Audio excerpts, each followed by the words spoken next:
Good evening, ladies and gentlemen. Welcome to Sunrise Mountain High School. My name is Dale Nickel, and I'm the principal here at Sunrise Mountain High School. We do appreciate you being here at this town hall this evening. I first want to say thank you to the Peoria Police Department for their relationship with our school district and with the schools in Peoria. I really appreciate their contact, their helpfulness. They're there all the time for us. We have SROs on our campus, so we feel really, really good about the relationship we have with them.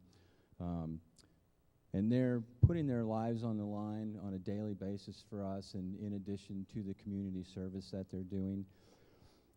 You know, the topic tonight is very close to me. I have some personal experience with this in my own life, but the drug culture and drugs in general are kind of a scourge of public schools or schools in general in the United States of America, and it's really unfortunate that kids' lives get touched the way they do, and that this culture gets entrenched the way it does in our schools. And anything that we can do to inform, to let you know, to help our kids out, anything we can do as a service, we are willing to do. So we open up our school this evening for this topic. I hope that you get something out of it that you can take away and apply in your own lives right away and help somebody else out. And so ask questions, pay attention, let me know if there's anything I can do to help, but the Peoria Police Department is really the ones presenting this are going to take over, and I just want to introduce Commander Collier at this time and kind of get started with the program. So thank you for being here.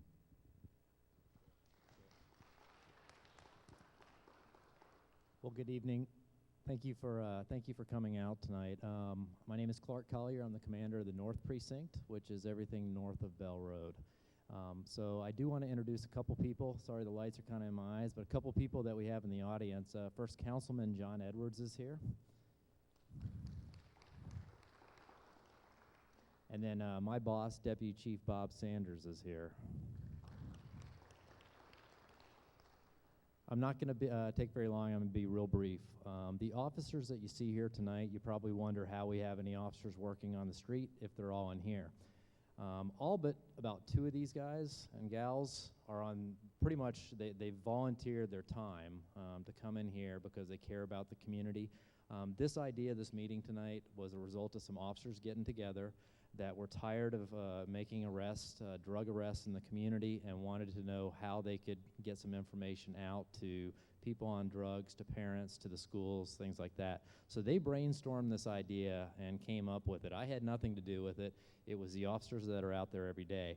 And again, most of them have been volunteering their time over the last few weeks to put this together for you tonight.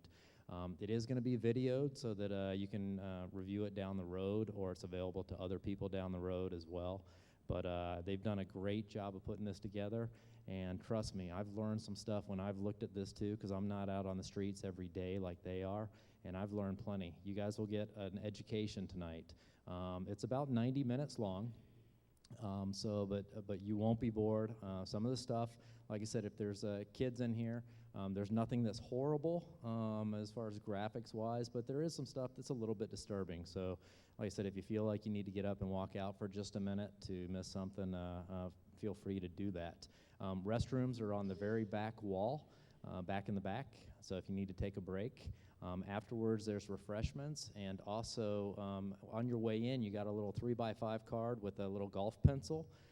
As the presentation's going on, if you think of a question, write it down on the card. Those will be collected from you, and then there's going to be a panel that answers some of these questions, that reads them off, okay? And there's more to come on that later in the program.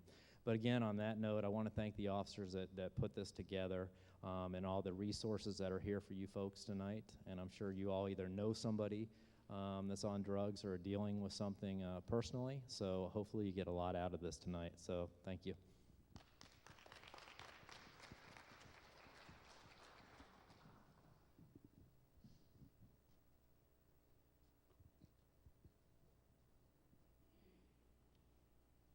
We want to tell you about a skyrocketing threat in suburban communities across the country tonight.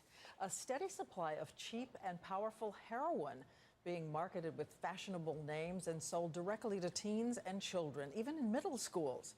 It came to our attention after our station WABC reported on the growing problem in the suburbs of New York. And now Sharon Alfonsi has a look at heroin addiction in the suburbs nationwide. It's 7 a.m. and we're on an undercover surveillance operation with the DEA. Got a young male coming up now, jacket on.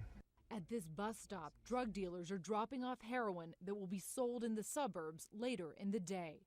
Take it right back out and, again, you'll see it in the schools. Across the country, heroin use is skyrocketing and teenagers are dying. We spoke to DEA agents in Ohio. We're seeing the same amounts of heroin if you compare per capita to New York, LA, Chicago, Detroit. In the suburbs of Denver, Salt Lake City, even rural Wisconsin, heroin has taken hold. In Charlotte, North Carolina, overdoses. They've had a 5-fold increase. The explosion of heroin in suburban America isn't by accident.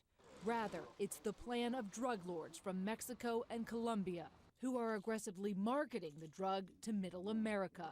Packets of heroin now stamped with popular brand names, even blockbuster movies like Twilight. They're using dealers who used to peddle pot to push heroin. Often they give it away for free. Once kids are hooked, they sell it dirt cheap. You could buy this with your lunch money. You could buy one of these bags of heroin for $5. Cheaper than marijuana and more potent than any pill. I was paying $60 a pill for OxyContin, heroin. It was cheaper. New York affiliate WABC spoke to former users. You'll never get that same rush you got from the very first time you did it. Often, teens start by snorting it. It's unexplainable that you keep chasing it. And that chase leads many to start injecting a more deadly liquid form called black tar heroin. When's the last time you used? Last night. Jake told us he tried heroin for fun and instantly became addicted. Not surprising, today's heroin isn't just cheaper, it's stronger. In the 70s, most heroin was about 3% pure. Today, it's upwards of 60%.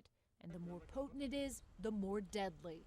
So every day you shoot up is a day you could die of the overdose.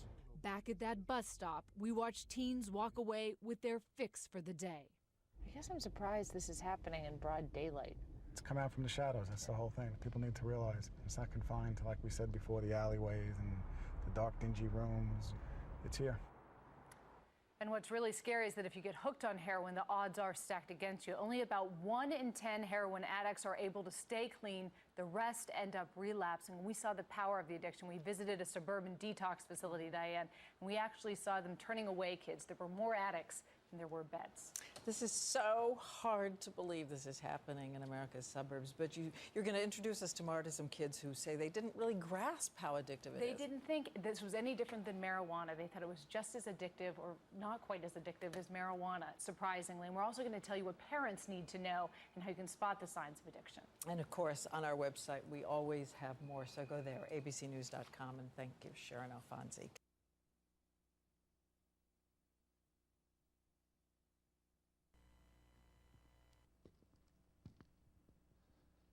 Well, welcome. When we see a video like this, especially when it comes from a very large news source, ABC, CNN, Fox News, I think the immediate reaction is, that's not happening here, or that's not even our country, or that's on the East Coast, but I don't live on the East Coast. I think the reaction that sometimes I take too is, that's not Arizona, so I've got a few months till I have to worry about dealing with it on the street. Then the reaction becomes, well, that's Arizona, but that's not Peoria. And then the reaction is, that's not my Peoria where I specifically live. Well, I can tell you from looking at the video and what you guys have seen so far, that's stuff that myself and other patrol officers deal with on a weekly, monthly, and unfortunately sometimes a daily basis. My name is Officer Aaron Foote. I've been with the Peoria Police Department for 8 years. Most of that time I've spent working with prescription drug diversion, the diversion of prescription narcotics, dangerous drugs. I've also worked with the Attorney General's office in their Medicaid and fraud Medicaid departments. and I sat on the state board of NADI, which is the National Association of Drug Diversion Investigators. I'm going to take you through a brief overview, and a very brief overview, of a lot of the drugs that we're seeing on the streets of Peoria, of your neighborhoods, drugs that children, our children, my children, everyone is being exposed to at a very young age, all the way up to adults. So when you look through this, I know we're at Sunrise Mountain High School, but don't just think about the high school kids. Think about coworkers, neighbors, friends, family, loved ones, because they can all be taken in by this. And a lot of the drugs that are up here are either ones we've seen or ones that are coming down the pipeline to us in a very short period of time. These are the pictures that we see and the realities we can deal with, as I said, monthly, weekly, and daily. Obviously, you saw from the video, we have pictures of people injecting heroin. And I tend to think of drugs by decades. And if we think about after Prohibition with alcohol, we see marijuana, then we see heroin, all the heroin we've seen in movies from the 1970s, and then we see in the 80s cocaine, crack cocaine. In the 90s, we had designer drugs, followed by the scourge of meth. And everything in our business tends to be, and I've only been an officer for 8 years, but everything tends to be cyclical, so it comes back around to us. And heroin has come back around to us. And unfortunately, it's accompanied by what I'm going to show you, which is a new gateway drug. Because for the most part, most people feel the gateway drug is marijuana. Now we're seeing something new in this day and age. Obviously, we have in this picture here someone smoking off of tinfoil, either a pill or heroin. And then we have what ends up being our call, which is the overdose. This is not something that was pulled out of the movies. These are pictures of actual reality that calls we go to on a weekly or monthly basis. Now, I'm not going to spend too much time on heroin because we have a lot of great officers back here. They're going to talk a little bit more in depth about this is the main problem we're seeing on the street. As you can read by the statistics, this is growing.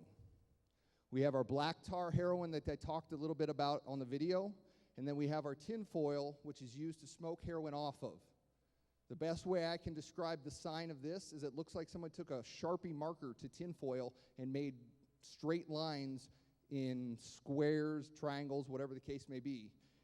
And this is what we need to be looking for, as parents need to be looking for when they come into contact with anybody that they feel may be having issues or behaviors have changed.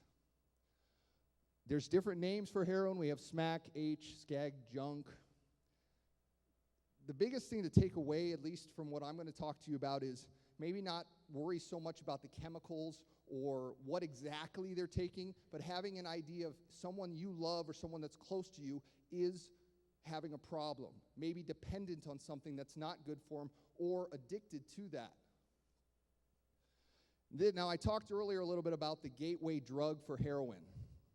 For the longest time, especially if you've been to any DARE classes at high schools or heard in the 80s those wonderful PSA announcements for drugs, we talked about the gateway drug for everything is marijuana. Well, unfortunately, in this decade, what we're seeing is not just the recycle of heroin coming back in a much stronger form. We're also seeing the abuse of prescription drugs, specifically prescription narcotic or dangerous drugs, controlled substances that the DEA is listed as a dependency for abuse, a very strong dependency for abuse. This is the gateway drug, in my experience, that I have seen on the street for heroin. Typically what happens is kids will they will try oxycodone, which tends to be the biggest one. Most people know what that is now. When I first started doing this, almost no one knew what dependency on prescription drugs was. They had no clue. And the best way I can describe this is think about someone that's close to you that you don't see very often. If someone came to you in your family and said, well, Uncle Smith, Uncle Bill, Uncle Joe is addicted to prescription pain medication. You'd probably sit there and go, boy, that sounds like a problem. We'll still come over for Thanksgiving dinner. But if you said, well, Uncle Bill is a heroin addict, you'd probably say we need to get an intervention right now, and we're not coming over for Thanksgiving dinner. What happens with the mindset that needs to change, as far as I can see, with the prescription drug medication is prescription drugs that are inundated on TV that we see all the time, they need to be in our minds as dangerous drugs. They cannot be looked at as, well, I get it at Walgreens or CVS, and it's prescribed to me by a nice guy in a white coat, so it's okay for me to take all the time or abuse. Many of the times they're not just taking them as prescribed, they're snorted, they're smoked, and they'll eventually lead to the use of heroin when money runs out for the cost of these pills, which can run upwards of 50 cents to $1 per milligram. It's a great money maker, but don't go and tell other people that. Now we have some other prescription drugs that we're seeing used quite often. These we see a lot at the high school level, but we can see it all the way up to adult use. We have our Xanax, Soma, and Opana. Xanax and Soma, you guys may know by their brand names, because that's what their brand names are. So when they're advertised, it's Xanax and Soma. Basically, with Xanax, we have an anti-anxiety medication, and it seems like more and more people in society have anxiety and need to take pills for that. And that's okay. They have a good use. There is a true use for this medication. Unfortunately, we're seeing kids that end up with heroin will actually crush up the Xanax, the zany bars as they call them, actually snort and smoke these pills. Now, these are not prescribed usually for the kids or the adults that are using them. And they're certainly not prescribed to crush, to snort, and to smoke. What happens with these medications, when they're manufactured by Purdue, Pfizer, Lilly, any of these companies, they're surrounded with a coating. And that coating is usually a time release. So when you crush the pill, you've broken that seal, and you're getting all the medication, all the dangerous narcotic or dangerous drug at one shot. And that's where we get the overdoses. Now this is one, I know this looks nice and friendly, promethazine. This is one that I'm surprised we're not seeing more of, but it has made national news, especially in the recording industry with a lot of rap stars. If you remember a professional football player, Jamarcus Russell, he had an addiction to this and was actually arrested for possession of this. Promethazine, as you may realize, is a cough medicine. If you guys have ever had a nasty cough and gone to the doctor and said, Doc, I need something for this, I'm coughing bad, they give you promethazine with codeine. Codeine is a narcotic. Promethazine with codeine is usually it's a prescription drug. It's not that difficult to get. You do need a prescription for it, but when it's combined with usually Jolly Ranchers or Skittles and then dumped in with either alcohol or soda, now you have what's called purple drank. This was big in Texas and it's spread so far. Unfortunately, you take too much of this stuff and it'll put you into a coma. And now we have bath salts. This tends to be the new hip designer drug. Everyone wants to run out when they see the problems with this. They want to run to Bed Bath & Beyond and start saying you can't sell bath salts anymore. That's not the bath salts we're talking about. They don't sell them at Bed Bath & Beyond, so don't go to Bed Bath & Beyond and start taking them off the shelves. Bath salts basically it's a white powdery substance, not getting too much into what the chemical makeup is because that's not the point here. It's what it'll do to people. Take a look at this gentleman here. If you guys have not seen this report on YouTube or seen the video, please if you get a chance, look at it. I have had a chance to see a few people that on calls as far back as a week ago that were less than 2 to 3 miles away from this school that were on this drug. And when it takes 3 firefighters, and most of you know firefighters just sit in the weight room all day long, so they're working out. When you have 3 firefighters needing to hold one person down that cannot be calm, that think the world is going to end, and they're seeing all sorts of hallucinations, it's not something that we can easily deal with. Bath salts made it on the scene, Now down in Miami, down in Florida, when a gentleman on bath salts decided to run down a freeway, highway, came across a transient and decided that looks like a good lunch. And it made national news. Everyone was saying this is a bath salts problem. Unfortunately, when the toxicology reports came back on this gentleman, they said, no, it's marijuana, it's not bath salts. I've been around marijuana, people using marijuana. I've never seen a look like this, ever in my life. If you guys take the chance to look more into bath salts, this is a mind-altering first-use drug. That's the way I tend to classify it. This will change the brain chemistry immediately. And if you know anything about neurology, you're not changing it back once the damage has already been done. The hallucinations are much like, if I can compare it to anything, would be a mixture of PCP and acid mixed together, taken to a higher degree. Now, these wonderful pictures are from what's coming down the pipeline. This is another new drug that some people have heard about. Unfortunately, one of the first reported cases to a hospital in the United States was Arizona. Now, usually when new drugs come to this country, they hit New York and they work their way west. Sometimes they hit California and work their way east. This came to Arizona as one of the first reported cases.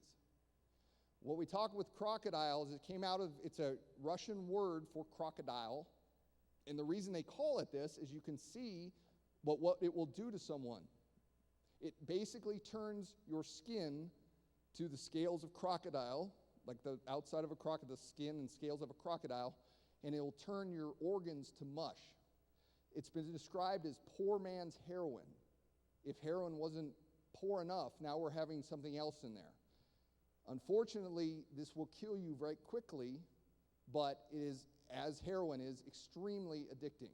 This scares me to no end, because this, unfortunately, this can prompt a lot of we see the zombie movies and things like that. We'll see people walking around that look very much like this when they've taken this drug, and this is not from years of abuse. This is from almost immediate use, first-time use.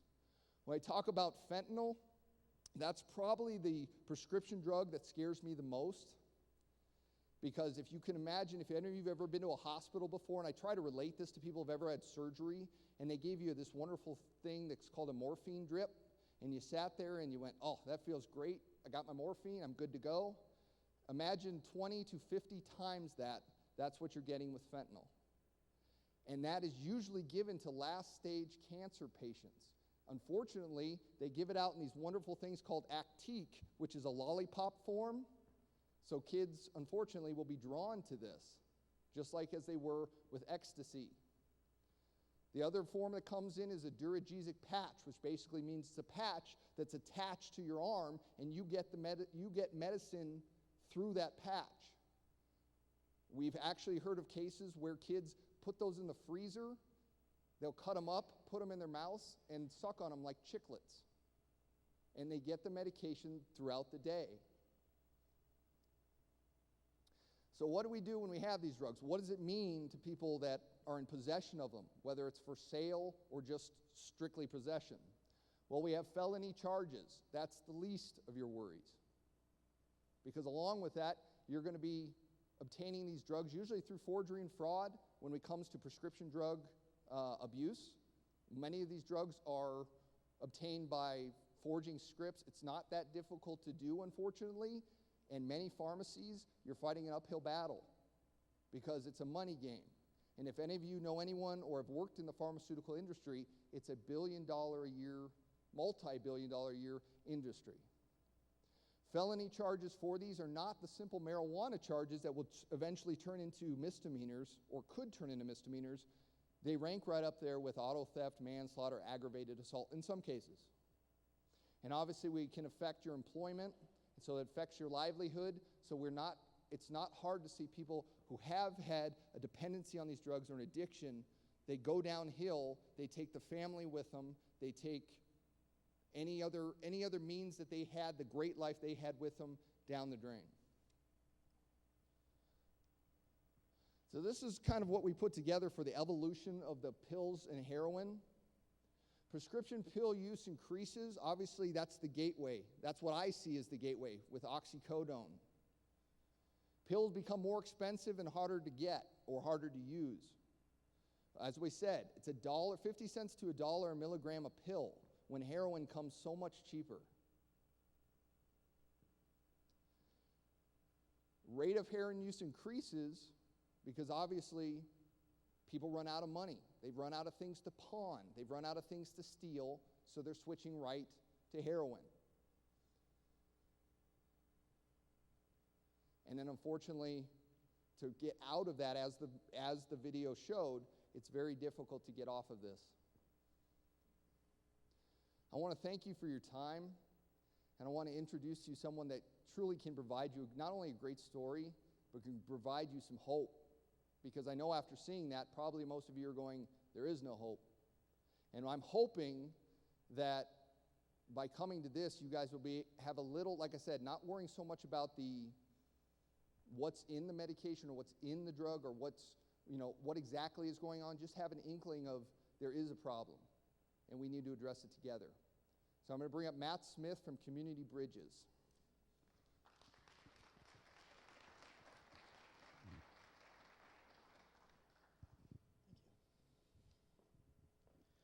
Hello. Thank you for having me here. I am Matt Smith with Community Bridges. For those of you who are unaware of what Community Bridges is, we are a behavioral health and integrated healthcare provider in the state of Arizona. What we do is we have 3 detox centers in Maricopa County. We have several residential programs. And then I'm the program manager of a program off of 99th Avenue in Van Buren, which is called the West Valley Access Point. What we do with those programs is we basically will take anybody in for whatever issues that they're having in regards to behavioral health or even any healthcare problems that they're having. What our hope and our goal with those facilities is to be a front door to all of the services that you may need for yourselves, your family, your friends in the West Valley. As a company, we looked with a lot of the different leaders out in the West Valley on a West Valley coalition and looked at why this was needed in that area, that there wasn't much else like that. People were having to go to emergency departments. They were having to go to the emergency room. They would have to call 911, all of these things just to figure out what to do in that case. And so we opened up on September 7th of 2011, and there's been an overwhelming amount of encounters in the community and a lot of resources and use that we've been able to provide. But I was asked to come here and kind of give you guys a first-person perspective of what it was like. I myself am a recovering heroin addict. I have worked for Community Bridges for 4 years, and I have 5 years clean and sober from heroin. I am 25 years old. So for me, I honestly I haven't been up on a stage like this since high school. It's kind of interesting. I gave a stirring rendition of Hamlet, believe it or not, at Sabino High School back in 2005, right about there. And at that time, you would look at those kind of things, and you would look at everything in my life. I'm a upper middle class white kid from Tucson, Arizona. I grew up with a loving family. I grew up as a member of the Mormon Church. I went to church every Sunday. I played sports in high school. I had a lot of friends. I had very loving parents who never got a divorce. I was never abused as a child. I was never molested. I was never hurt. I never had any sort of incident that I can look back at my life and say, this is why I was a drug addict. This is why my life turned out that way. There wasn't a single thing that necessarily happened that caused that to occur for me. I had a very simple upbringing. I went to school, I played sports, I went home, I did homework, and I did that rinse and repeat for several years. But for me, where it all started is I just had this need to be like that cool kid. I'm sure most of you went through high school at some point, hopefully, and or in there now. And that's sort of the routine that we got into. It was that cool thing to do. Ended up when I was about 12, 13 years old, we broke into one of my buddy's dad's liquor cabinet. We drank a bottle of Jack Daniels, and I got immediately drunk, started staring around the room, tracers in my eyes, and I thought to myself, this is probably the greatest thing that had happened to me. So, of course, I looked to continue that. From there, I started to experiment with pretty much anything that came across the table to me, because a lot of people sort of have this line in the sand. They have this line that they set there that says, I will not cross this. You know, I'll drink with friends because that's legal. I'll do a little bit of pot because it's just pot. I'll take a Xanax. I'll take an OxyContin. I'm having a headache and my doctor gave me some Vicodin. I'll take that. I never really had that line in the sand. I experimented with pretty much everything and anything that came across to me. And I found myself at about 15 years old. I had a really good friend who suffered a terrifying ACL injury when we were playing soccer. And from that ACL injury, he got prescribed painkillers. Now, with the painkillers, we started to use those as a recreational thing. On the weekends, Friday night, Saturday night, go out to some parties, go to a kegger, have fun with a bunch of friends. Somebody's parents are out of town. We do a little bit. We'd take some oxys. And then you'd drink and you'd have a great time. And then the problem with this whole thing is at that time, I gave very little for very high payoff to me. There was no arrests. It didn't cost me anything. I didn't get in trouble. I didn't have any, nobody found out. Nobody thought poorly of me for it. I got this amazing return for such a small amount to give. And as that continued, though, we go through a bottle, and then we go through another bottle, and periodically you find out that, you probably want to do some more. And for me, that more manifestation just continued to happen. I needed to have more at all times. I was never satisfied with just doing a little bit of this and a little bit of that and going to a party. What happened from like Friday and Saturday turned into needing to take an oxy before school. And that turned into bringing a water bottle full of vodka all the way through high school. And I pretty much went through high school completely drunk the entire time. And what that leads to, and for me, is it wasn't that I just had this family that didn't notice things. I ended up going to a therapeutic boarding school when I was 16 years old that I spent 13 months in. And in that 13 months, I honestly believe that program saved my life at that time. I have no idea where I would be if I'd never gone there. But the issue is when I got out of there, I knew that I wasn't done. I wasn't done experiencing all of these things that I'd wanted to experience. I wasn't done. I still had this thought in the back of my head that told me that getting high was a viable option. It told me that getting high would make everything okay. Because what I found is that I suffer from a lot of different things, and a lot of different things I think a lot of people tend to suffer from. And that's the fact that I judge myself based off of your outsides. I judge my insides based off of your outsides. So if you're smiling and I feel like crap inside, or I'm having a bad day, I feel like there's something wrong with me. If I walk around and I see that you have something and I think that I need that, I start to feel like there's something fundamentally wrong with me. And in thinking that something's fundamentally wrong with me and I can't find any sort of satisfaction from this world that you all seem to understand ever so greatly, I have to turn to something that I know is going to make that happen for me. I have to find that one thing that has always made it just feel okay, to make it feel okay. And that one thing that always made me feel okay was getting high.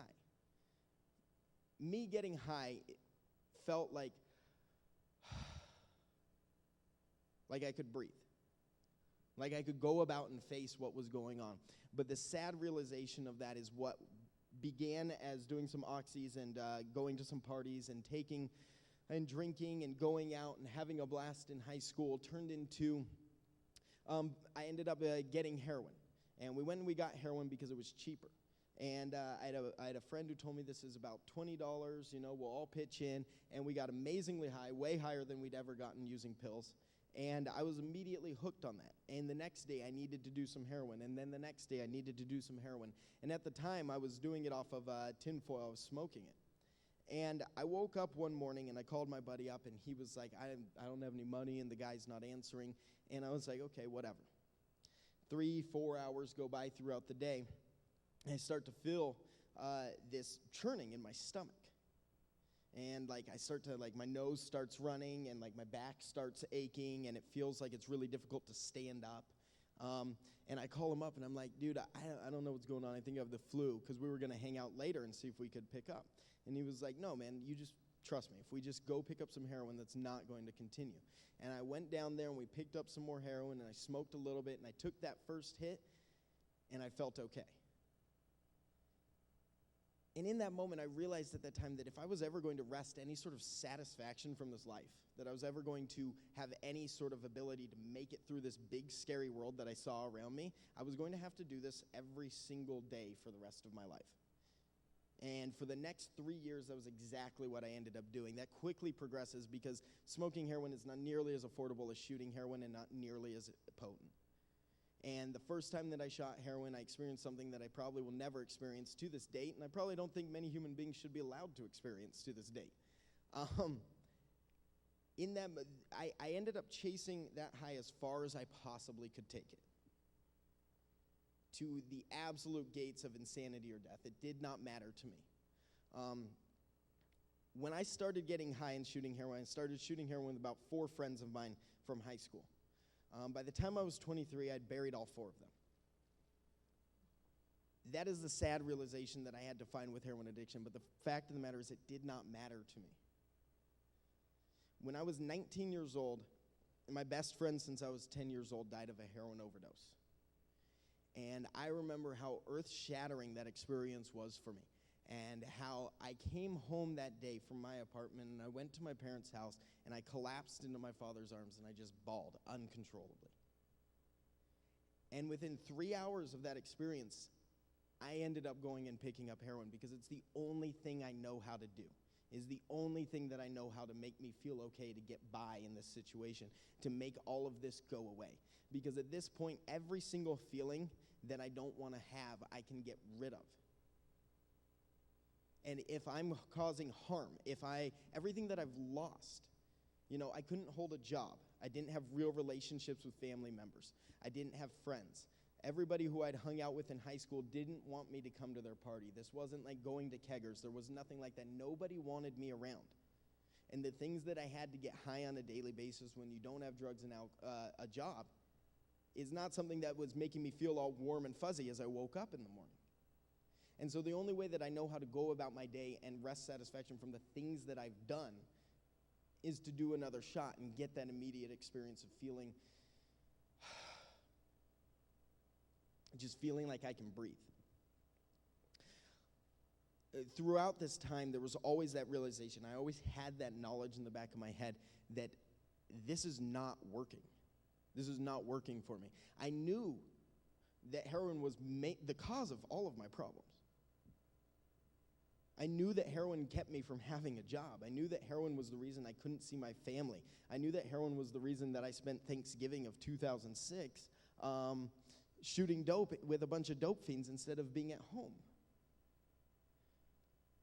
I knew that heroin was the reason I didn't have an apartment. I knew that it was the reason that I didn't have any clothing. I knew all of these things, but that didn't stop me from the fact that it's the only thing that I knew how to do. It was the only thing I knew how to do. I didn't have hobbies. I didn't have people to talk to. I didn't go out. I hung out with people who shot heroin. That was all that I ever did. This ended up leading to me, crashing couches, sleeping in my car, sleeping at the park, really just trying to get by in any way that I possibly could.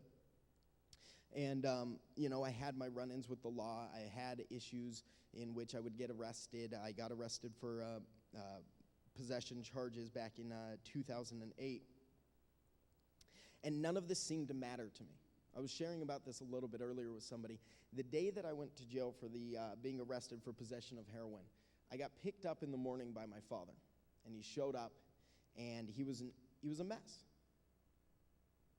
You know, he was looking at his son in the eye and seeing that his son had gone so far in his heroin addiction that nothing else seemed to matter. And I asked my father that day, and I was somehow able to wrestle this out, you know, in a manipulation that a drug addict is capable of doing. I ended up leaving the situation, dropping him off at work, and getting $30.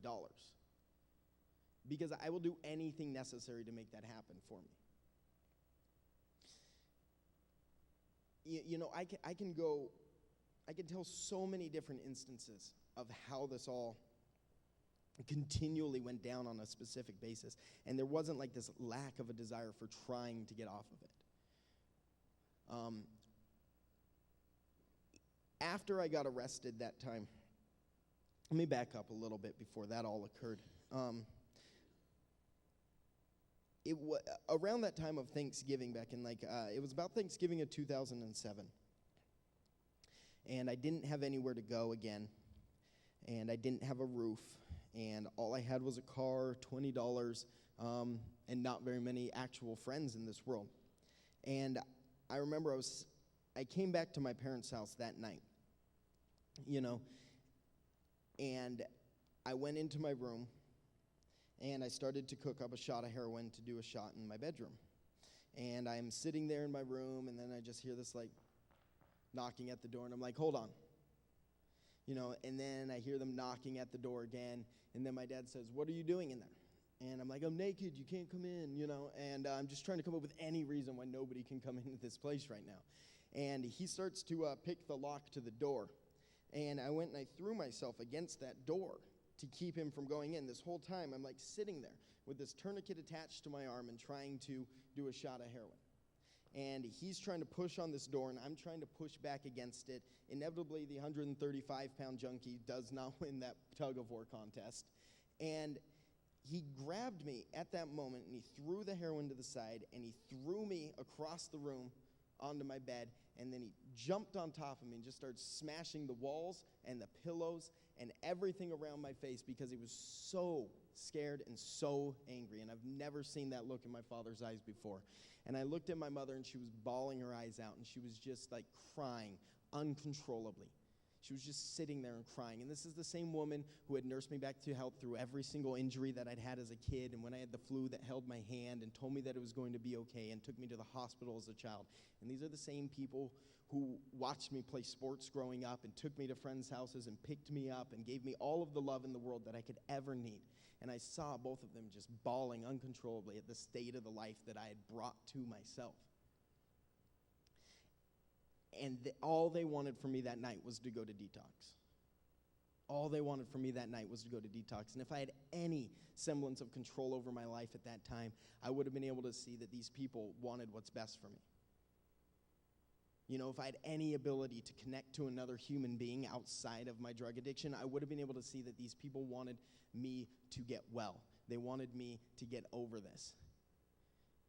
But the fact of the matter is that I still had a balloon in my pants, and I still had $50 in my pocket, and the last thing I was ever going to do was go to detox in this kind of situation. And I ended up leaving there that night.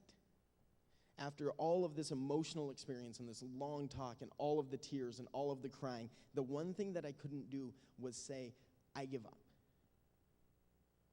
That's all they wanted from me, was to say, I give up. And I left there that night, and I continued to do exactly what I was going to do. And based off of where you go when you use heroin, you end up in some very dark situations. Needles are not the easiest thing in the world to come by. Surprisingly enough, they are fairly simple, but in Tucson at the time, there'd been this sort of like crackdown because heroin was starting to pick up, and you used to be able to just buy needles at a Walgreens, and you didn't have to prove anything. They started taking like IDs from people to make sure and see and all this kind of stuff, and it made it very difficult.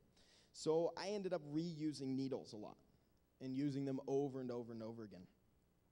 And I had gotten to the point where I was staying at a buddy's house, and I had such a large amount of scar tissue built up in my arm that I was having a lot of difficulty shooting up, and I ended up going to bed that night after using, and my arm hurt.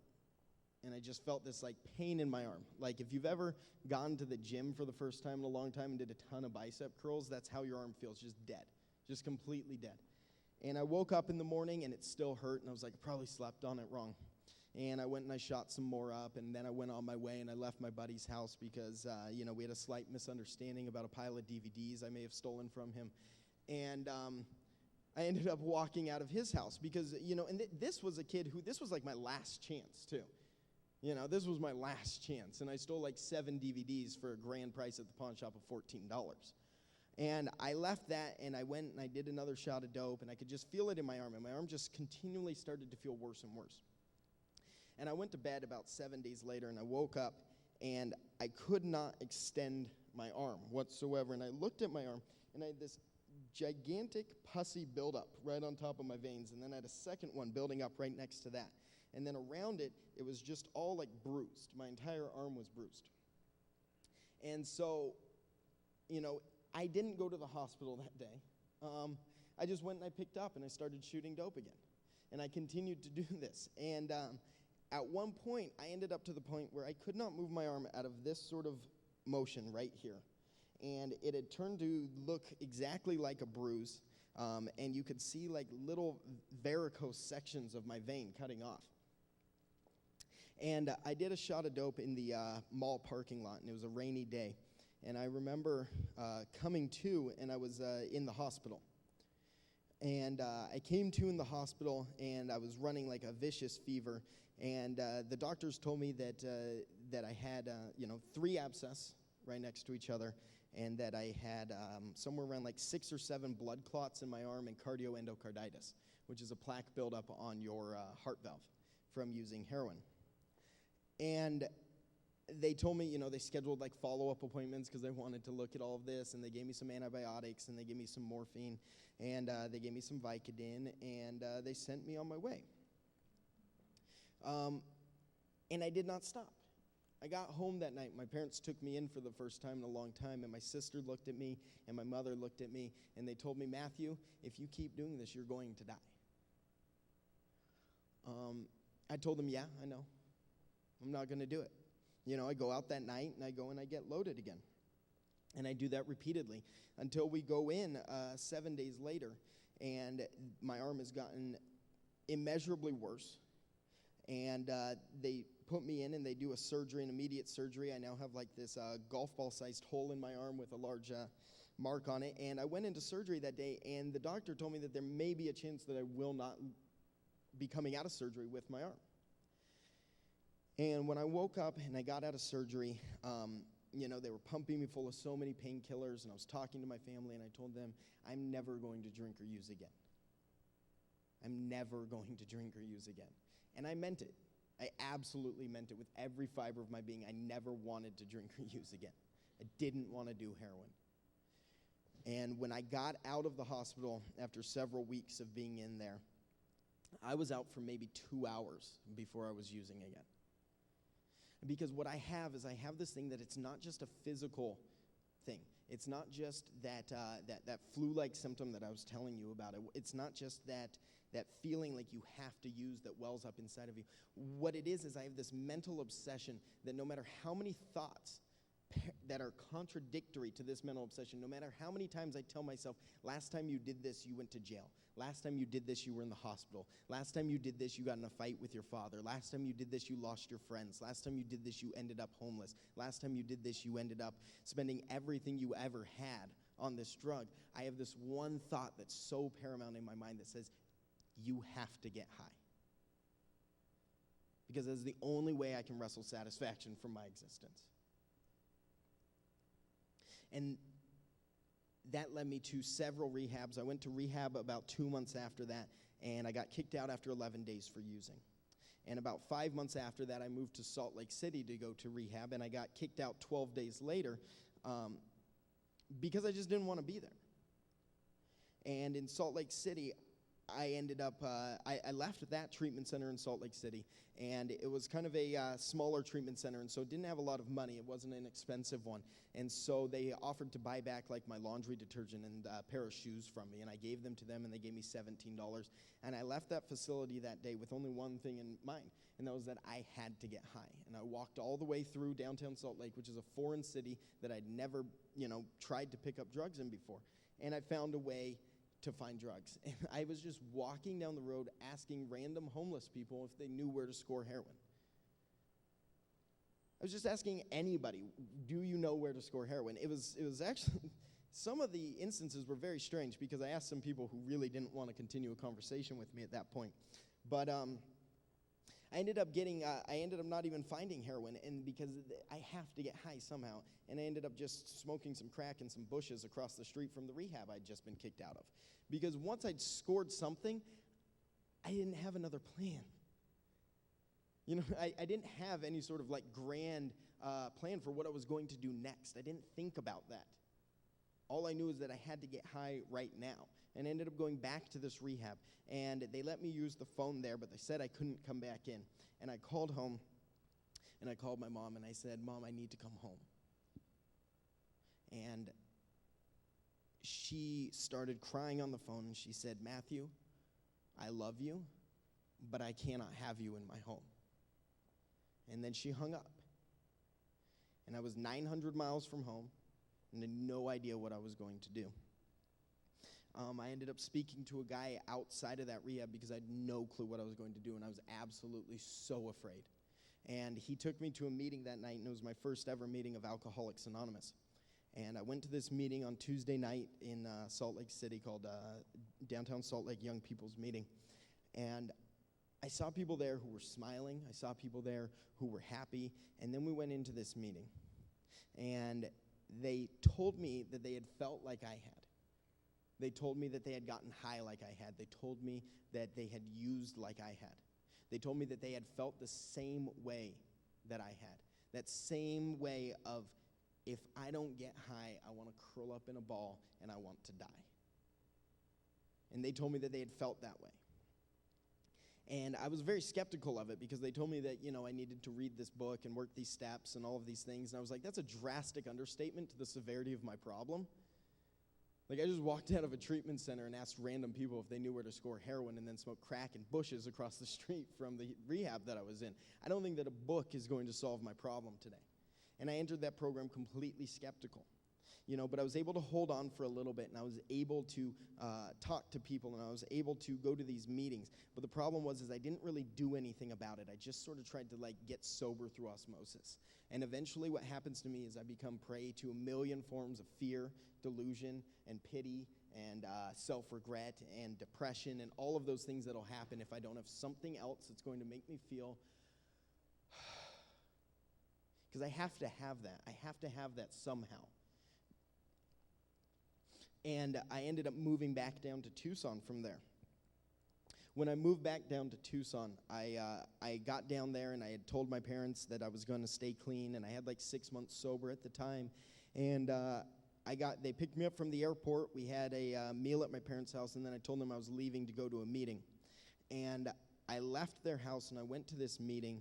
I started to drive to this meeting, and then I got this thought into my head, and it's a wonderful thought that I usually always get. I get a good idea. I got a really good idea, and I was like, you know, I haven't seen my buddy in a while. I should probably go over to his house. So I go over to his house, and here is my problem, is that I cannot safely use any substance, period.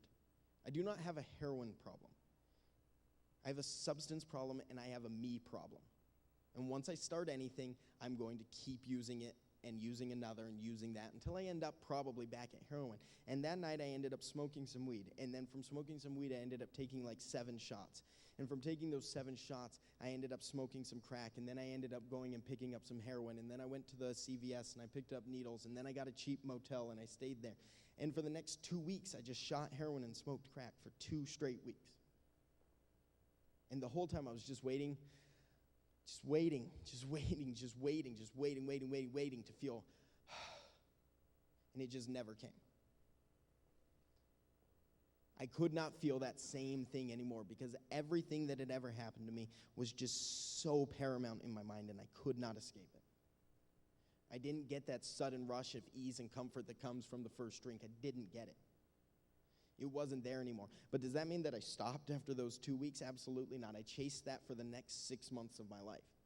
And I went on a 6-month bender, and I swear to God I did not draw a sober breath other than that first waking one. And at the end of this 6 months, I culminated in an experience in which I decided that I was probably better off dead and I was going to kill myself. I've never really been very capable of that kind of thing, so that's not really like my thing. I went up there, I'm sure it was very dramatic from an outside perspective. I used to think it was a really great story for me, but it's really not. I just didn't end up killing myself. And I came down, though, from that mountain above Tucson, and I went to my family and I told them I need help. And they'd heard this time and time and time again. But they offered to do it again. And I stayed for 2 nights in their house. And then on that third day, I asked my mother if I could have the keys to my car so that I could go to a meeting. And she said, no, I'll take you down there. And I was like, no, well, you know how sometimes they run a little late. I wouldn't want you to wait in the car. She was like, that's fine. And I said, well, sometimes people go out to eat after a meeting, so I wouldn't want you to have to wait that long. She was like, I'll take you there. And so she was just destroying all of these manipulation tactics that I had. But when my manipulation tactics don't work for me to get high, I will resort to pure and brutal violence to get what I need. And I ended up taking those keys, and I walked out of the house. And it was about 9:30 in the morning, and my mother came, and she tried to jump on me to keep me from going and scoring heroin that day. And I showed my mother just how physically incapable she is of stopping me from getting what I want. And I left my mother in her nightgown on the lawn, crying her eyes out as I went to go score $10 worth of heroin. Because that's the only thing that I know. Imagine loving something more than anything in this world, and then timesing that by 10 because you have no capacity to love anything else. Because there is no capacity for other love. There is no capacity for anything other than my desire and need to get high. And I ended up in rehab for a 5th time, and I went to a place called Chandler Valley Hope, which is a wonderful program. And I had no feeling like I was going to get sober. I just didn't think I was going to get sober. I'd been to 5 rehabs. And once again, these people told me that I needed to go through this book, and I needed to do these steps, and I needed to have some sort of spiritual experience above myself to make me feel whole. And again, I told them that's a drastic understatement to the severity of my problem. But the difference this time between every other time that I went to rehab, because every other time I went to rehab, I would sit there the whole time and I would think to myself, I need to get high, I need to get high, I need to get high. And this last time that I went through there, I sat there and I couldn't sleep and I couldn't eat and I felt so terrible. And the only thing that I thought of myself is, I don't want to get high, I don't want to get high, I don't want to get high, I don't want to get high. Because I knew to the very fiber of my being that that was never going to solve a single thing for me. But the fact is that this terrifying thing set in on me at that moment. Because now I was going to have to live sober. And that doesn't sound so bad in theory to most people. It doesn't sound so bad in theory. But I wasn't so afraid of not using drugs. I was absolutely petrified at the thought of being sober because I can't deal with this world. I look at you and you seem so put together. I look at you and you seem like you know what's going on, like there was some sort of rule book for life that was given out, and Matthew didn't get one. I just didn't get one. And I had no idea what I was doing, and I walked through that rehab, and I had counselors who took me by the hand, and I told them, I don't know if I can get sober. And they told me, you just need to follow our suggestion.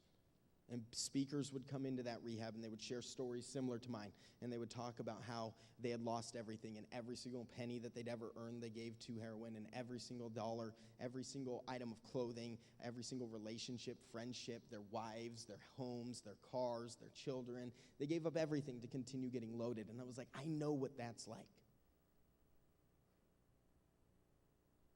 This guy understood me. And they told me to go to a halfway house, so I went to a halfway house. And they told me to get a sponsor and go to AA meetings, and I got a sponsor and I went to AA meetings. And the whole time, I still had to tell myself every single minute, I had to be like, I don't want to get high, I don't want to get high. Because that thought, that paramount thought, it doesn't just go away. I don't get 2 weeks and I stop thinking about using heroin. I don't get 5 days and I stop thinking about using heroin. I don't put together 30 days, 60 days, 90 days and stop thinking about heroin.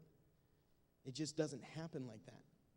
I didn't have some amazing spiritual burning bush experience that said, Matthew, you're never going to use again.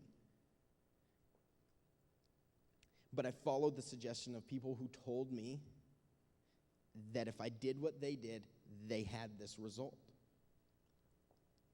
You know, and in the halfway house, I had like a really crappy job. And I would go and I would do shoveling in these ditches in Paradise Valley, and I would go home, and it was summer, and it was awful. And I remember just hating every single moment of every single day.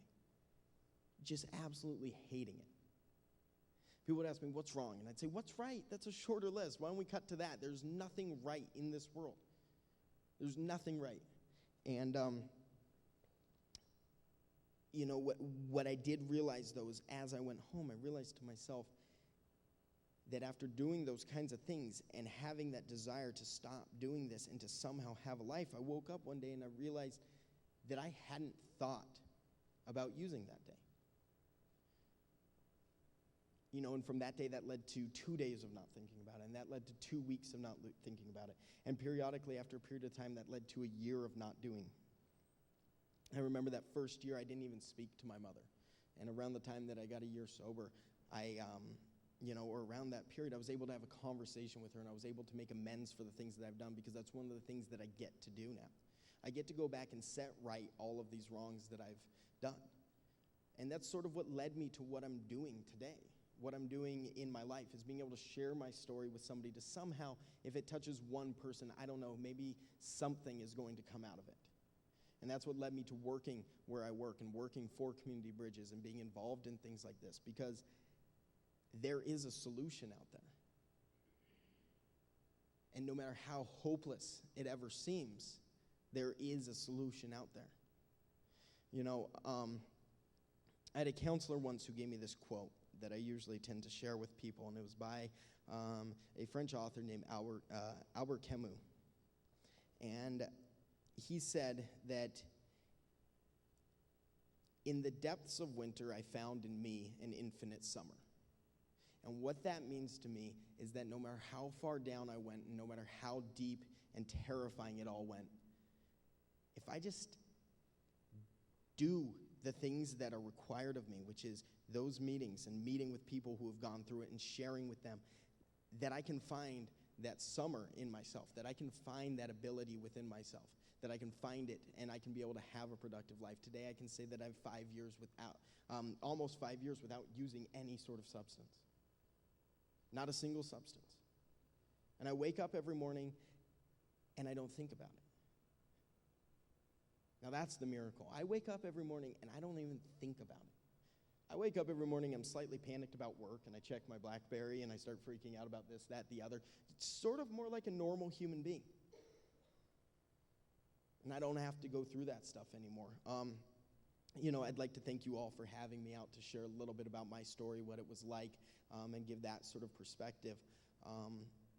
I'd like to introduce our next person who's going to be sharing sort of from the parents' point of view, which is Debbie.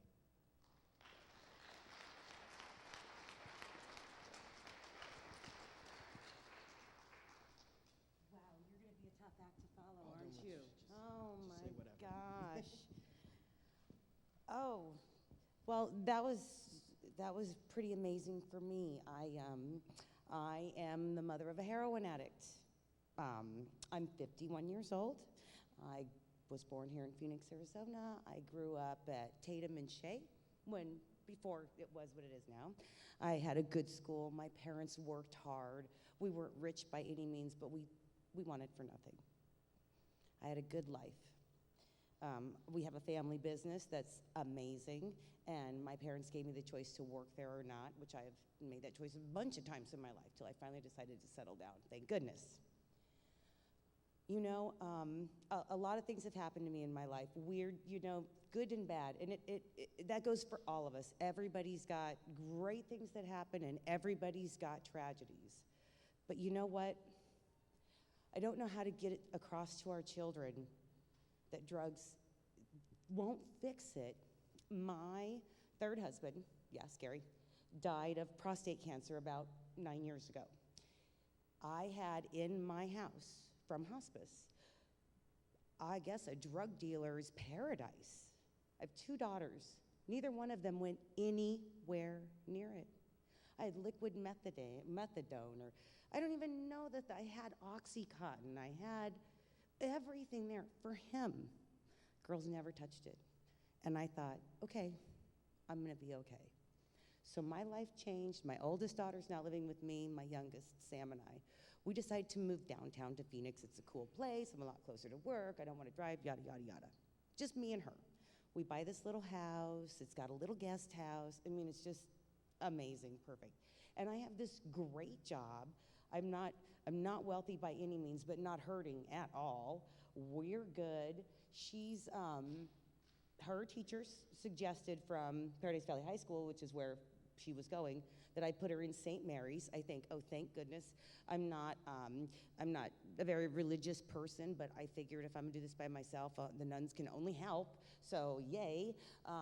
And she went there and hated it, and that was great, and she wore uniforms, and I loved it. And life was just, it was just great. It was just great. I don't know what to tell you except it was just great. And she told me that she wanted to graduate early. So she graduated, she was 17. And she wanted to go to Toni and Guy Beauty Academy in Scottsdale and become a beautician, and that's what she's gonna do the rest of her life. And I thought, you know what, that's amazing. And I was fortunate enough to have enough money that I could do this for her. And for her 18th birthday, I said, you know what, I'm so proud of you, because she graduated like January, and she didn't turn 18 until August. I said, I'm gonna buy you a brand new car.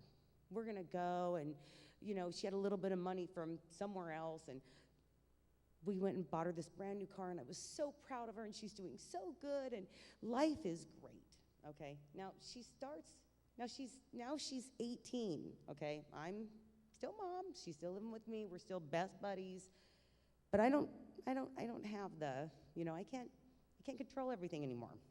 So she's going to school, and the girls, you know, they go across the street for lunch and have a drink, and she's with them, and she has a drink.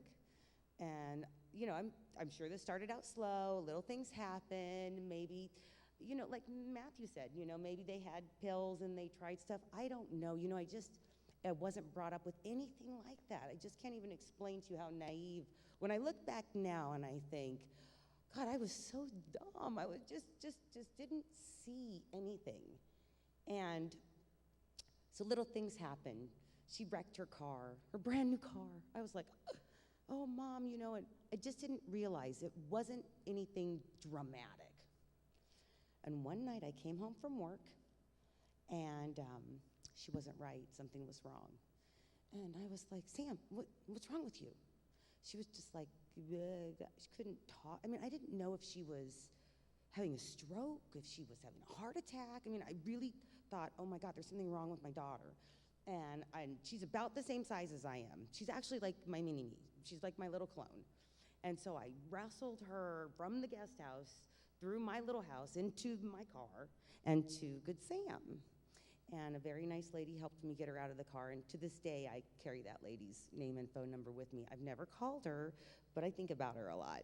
And she helped me get Samantha into the hospital there. And she was, it's so crazy. You know, you see this stuff on CSI, I don't even know how to explain it. And she was frothing. I thought she had taken poison or something. So they came out and got her right away and took her to the back. And then I was like, oh my God, what's wrong? And they were like, oh, stop. She's 18. I'm like, oh, okay. What's wrong? Oh no, we can't tell you anything. Okay. Really? So I sat there in that hospital all night with her. When the doctors would come in to speak to her, I had to leave because she didn't want to tell them what she was doing in front of me. And they made me leave because it was none of my business. Okay, this is where it starts getting tough for me, okay? So, that night, the one thing the hospital staff did do is they gave me a brochure for a drug rehab. And I thought, what? Drug rehab? What are you talking about? And the lady, the nurse, she was real nice, without telling me, told me, I really suggest you take her here. I've called, they have an opening. Okay, I'm not even sure what's going on. I called my mom and I said, I need the day off. And can I tell you, I never take a day off. I work 6 days a week. I love it. I would work 7. If I could work and never sleep, I would do it. You just have to understand, I have a great job. I have a great life. It's just, I'm very, very blessed. I took the day off and I took her out to this rehab facility in Mason. I don't remember the name, but it doesn't matter. And they took her in, and again, none of it was my business. Mom, you can go. We'll take it from here. Okay, my head is spinning. I don't even know what's happening in my life. Not a clue. Eventually, she goes through this 30-day program. She comes out, she's cured, she's fine, I'm relieved, whatever we were going through, we're through and we're done. No. So I go on with my life. Now, like I said, I wasn't rich, but I wasn't hurting at all. I had a little bit of money in the bank, I had every credit card paid off, my car was paid off, making house payment, no big deal. And it didn't happen all of a sudden, but believe it or not, as weird as this sounds, one day I woke up almost bankrupt. I got a call, your credit card is over its limit. I'm like, credit card?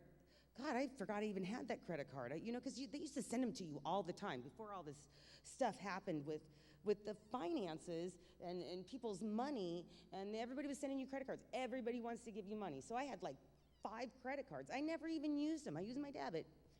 Well, the credit card was maxed. I was like, oh, I must be a victim of fraud. Oh boy, was I. My daughter, she had racked up. It's my own fault because I wasn't paying close enough attention, so I will take responsibility for this. She had maxed out every credit card I had. I went on a medical mission with my sister, who is a successful doctor, to Guatemala. It was a wonderful experience. Went for 2 weeks, helped people. It was amazing. While I was in Guatemala, my daughter forged my name on checks and drained my checking account and drained my savings account. So when I got home, I had a problem. Now, I don't even know what's going on, but I'm just so furious with her. I don't understand any of this. I had no idea I was dealing with heroin till one night, and it was a Sunday in October.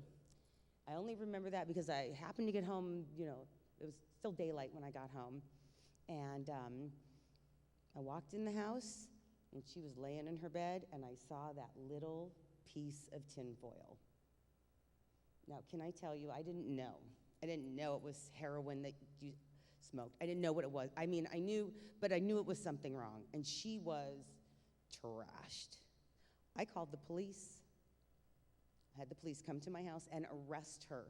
So now the police officers, you should have seen them, bless their little hearts. They're going, no, are you sure? Take her to jail. Because I thought, okay, I can't do this by myself. The police have to help me. They have to arrest her, because if she goes to jail, that'll be the worst thing that ever happens to her, and this will cure her. No. I thought so, but no.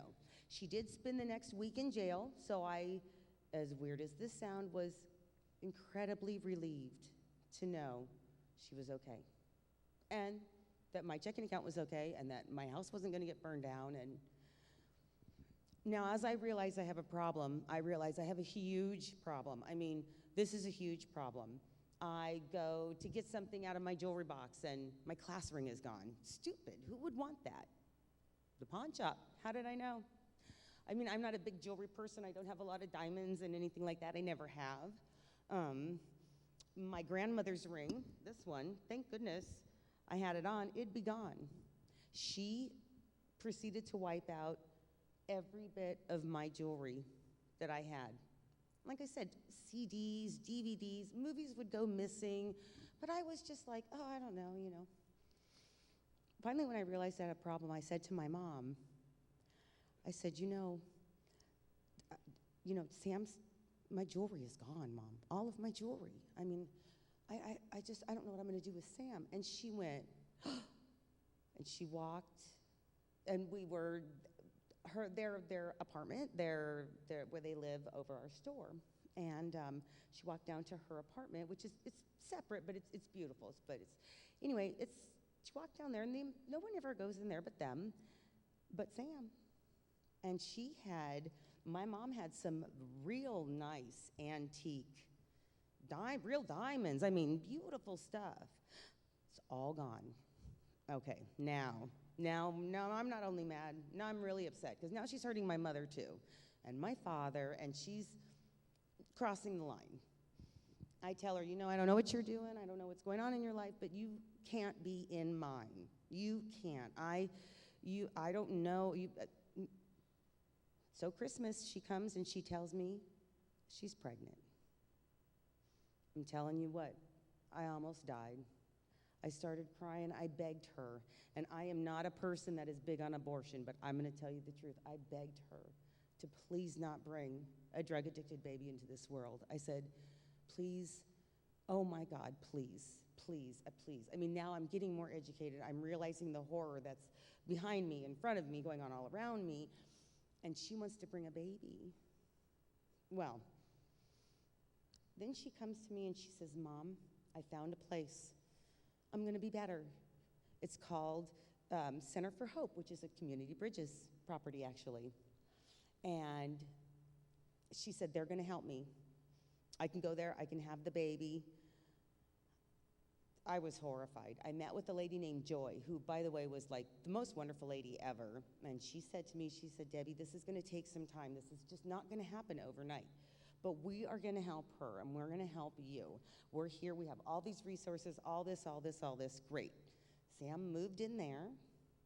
She had a beautiful little girl who, by the way, had to stay in the hospital for a month after she was born because heroin addicts cannot detox from heroin when they're pregnant. They have to go on methadone. So my granddaughter was addicted to methadone. So the doctors had to wean her off. So she didn't get to come home from the hospital like other regular babies. I had to go see her. I had to drive to Mesa every day to see this poor tiny little baby that the nurses lovingly called, oh, the druggy baby over there. Okay, I wanted to punch them in the face. But, the roller coaster that goes through your mind as a parent is ridiculous. You think, there's been so many times when I've said to my daughter, do you have any idea what I've gone through? She's like, no. Not a clue, not one clue. So she has the baby, Center for Hope's helping her. She does great. She goes through the program, graduates, whatever they do over there, everything's wonderful. She gets an apartment. We hire her into our family business. I think she's okay. My parents think she's okay. And we're not stupid people, okay?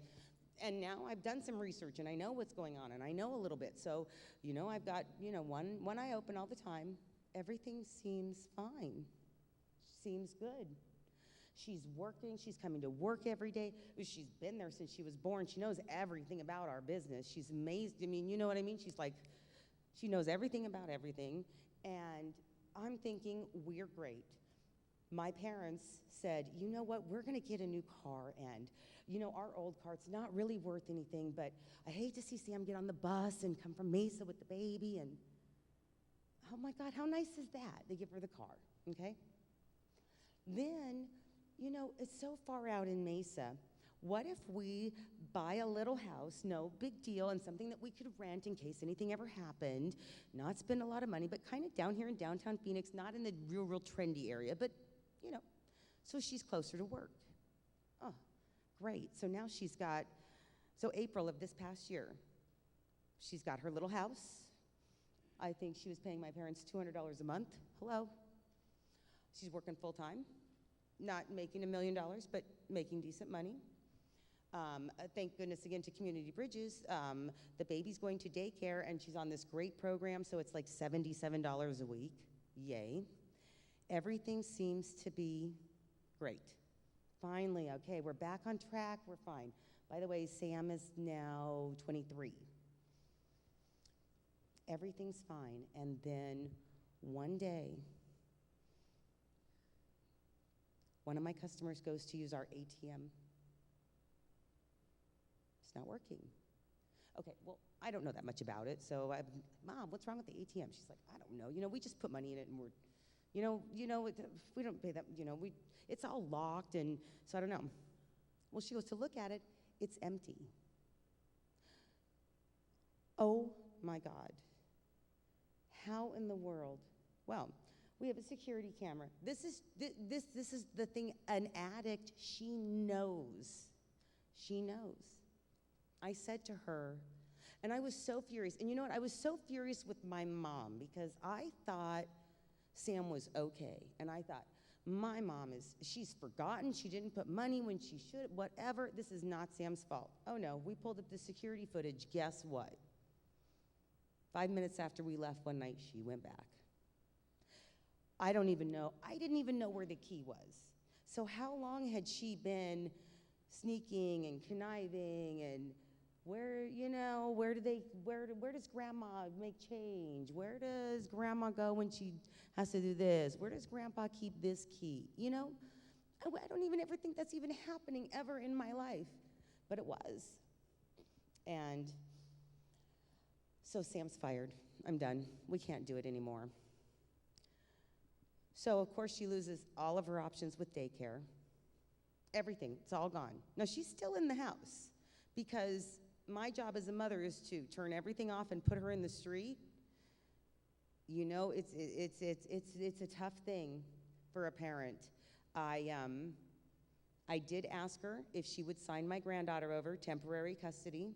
She's 2.5 now, and she is amazing and beautiful and smart and insane and completely healthy, thank God. Thank God. And you know what? My daughter is now, I think, gang affiliated. She is not working. She's running around with people I don't know, which is fine. I don't want to know them. I saw her at Thanksgiving for about 10 minutes. And I have had to go through the grieving process of burying my daughter because my little girl that I raised, that little girl is no longer around. I went through everything like you would with grieving. I was mad, it's my fault, the guilt, doesn't matter. You know what? Recently, I've come to learn that I don't have to be embarrassed. I didn't do this. I don't have to feel guilty. I didn't do this. I didn't enable her. That's just a word that's you hear a lot in addiction, because as a parent, you want to love and help your children, and then you have someone telling you, stop enabling them. Where's the line here? What's the difference, okay? Then you have to choose. Do I protect my family, my granddaughter, my parents, or do I protect my daughter? I mean, the one of 2 people in the entire world that's heard my heart beat from the inside. Do I just? So we live in a life of limbo. Now, she's not around. We don't see her much. She actually called 2 nights ago, and they FaceTime now, My granddaughter didn't recognize her. Her face is sunk. She's just a mess. I keep hoping that, and she keeps violating her parole, and she won't go to jail. I'm not quite sure what's going on there, but she never passes a drug test. I mean, she's been in jail. She is actually, one of the things that says they'll change your life, she's not only been to jail quite a few times, but she had went and sold one of her Coach purses or something for $25 and put a 1 in front of it and tried to cash it at a Bank of America. And she got arrested for forgery, which is a federal offense, and it will follow her for the rest of her life. She will never be able to get a regular job. Nobody will ever hire her if they can check her past. For the rest of her life, and she's 23. Could I have prevented it? No.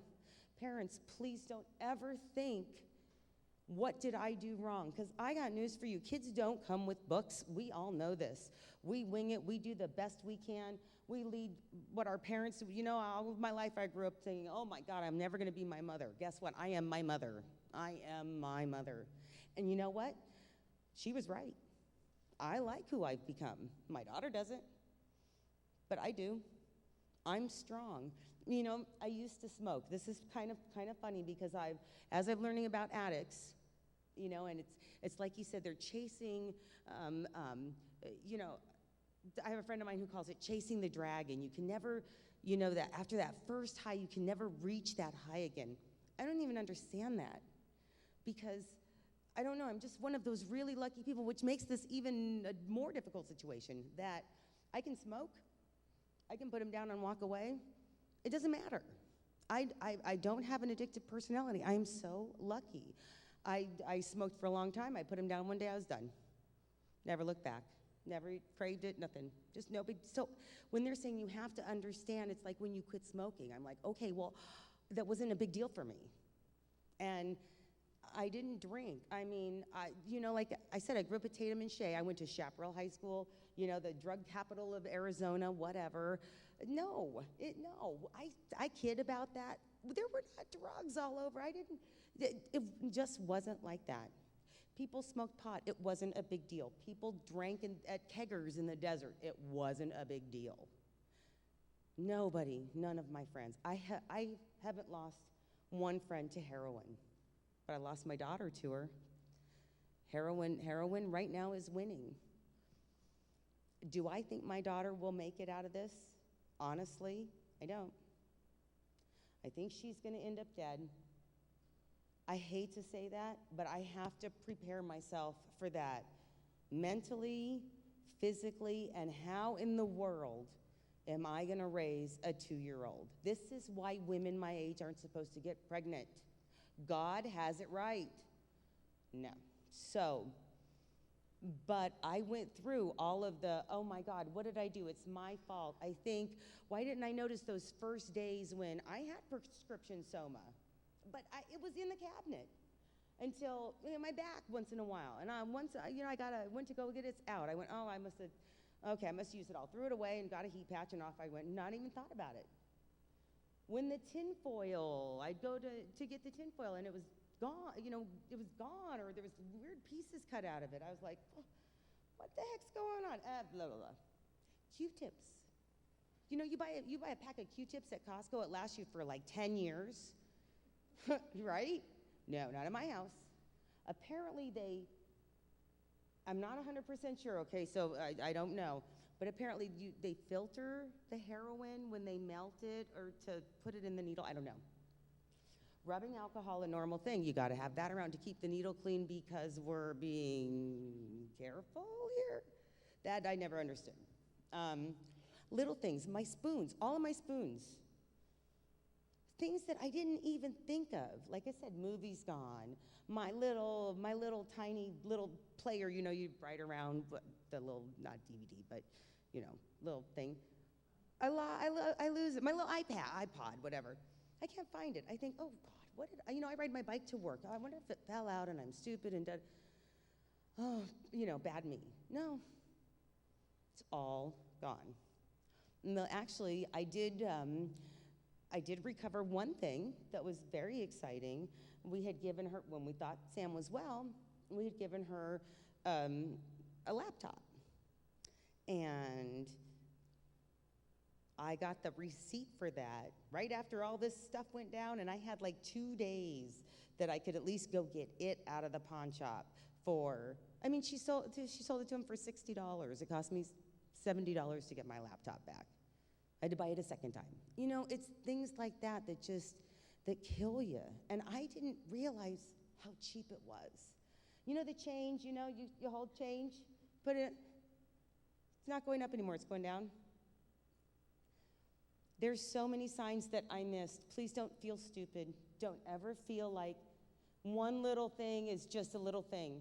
If you have a suspicion, can I tell you that as a parent, if you feel here that there's something wrong, go check.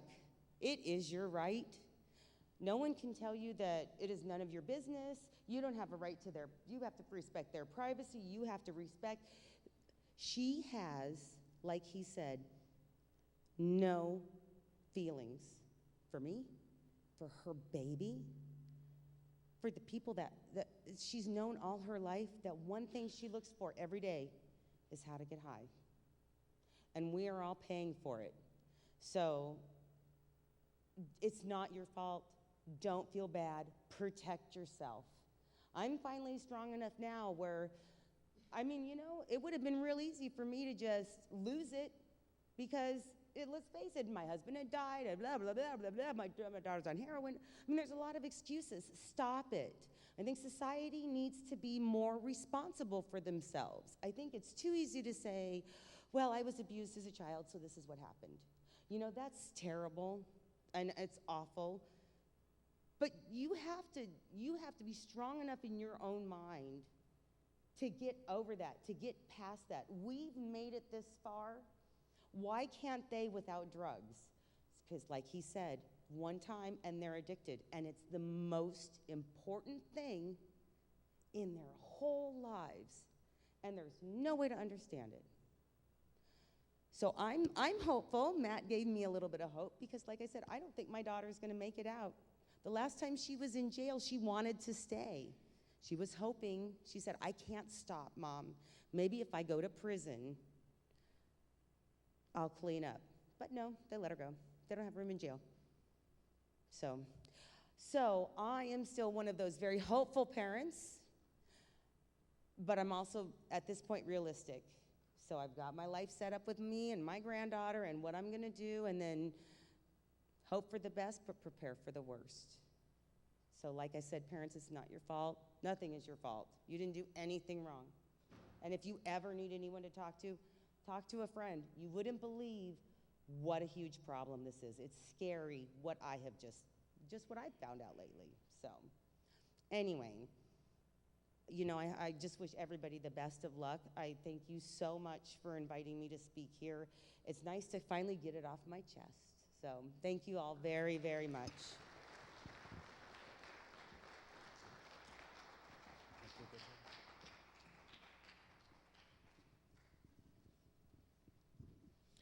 Hi.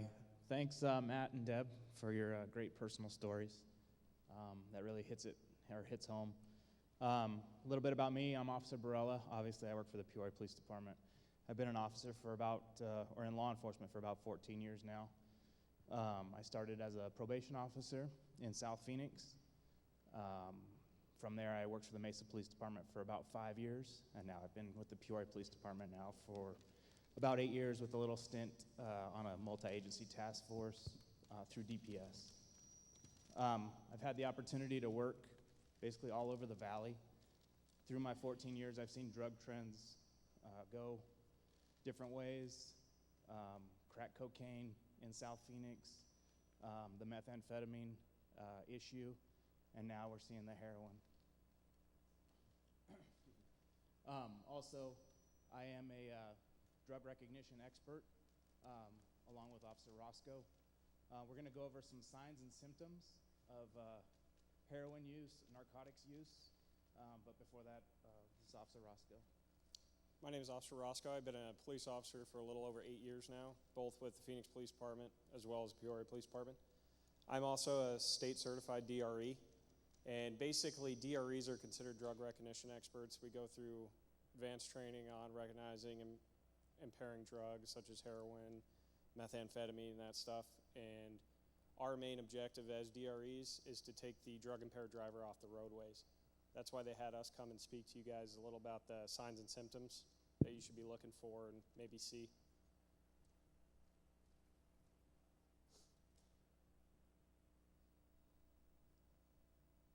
Okay, one of the big things that we look at when we're looking at someone possibly under the influence of a narcotic or a narcotic analgesic, which is the classification of heroin and opiates, is the constricted pupils. This is an involuntary reaction to the actual drug itself. You can't control how your eyes dilate and constrict. So this is a very telltale sign that we notice in people that are under the influence of heroin or narcotic drugs. And they will literally almost be pinpoint pupils. For the example here, you see the dilated pupil, which means really big. We see that very common with marijuana, some of the stimulants, because they're trying to take everything in. They want everything, their senses are just very heightened. With the heroin and the narcotics, you see the very constricted pupils. Everything's depressed in their body. Their pupils will not react to light, barely at all, so they'll stay like that. You think of the normal person, we go outside, our pupils dilate because we're trying to see better. Sometimes you even open your eyes wider because you're trying to see. With heroin or narcotics, it's going to be constricted, almost pinpoint. So this is something very telltale to us, and something that you guys can look for if you suspect that in someone that you know or someone that you love or your children.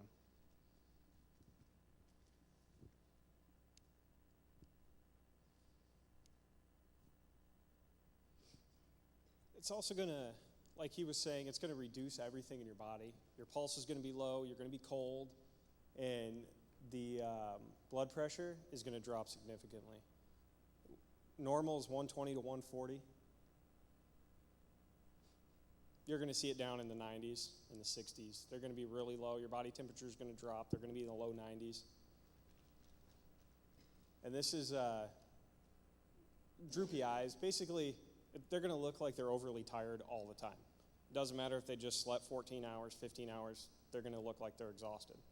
And it's called ptosis, but usually droopy eyes. Like Officer Roscoe touched on, their temperature is going to drop. They're going to be cold. They're going to be wearing sweatshirt jackets in the middle of the summertime. You're going to notice these things. It may just seem, hey, that's a weird kid. He's wearing a jacket. It's 115 out. And it may not click with you, but then you start putting everything that you're seeing together, and you start thinking, there's no physical reason why this child should be cold or this person should be cold.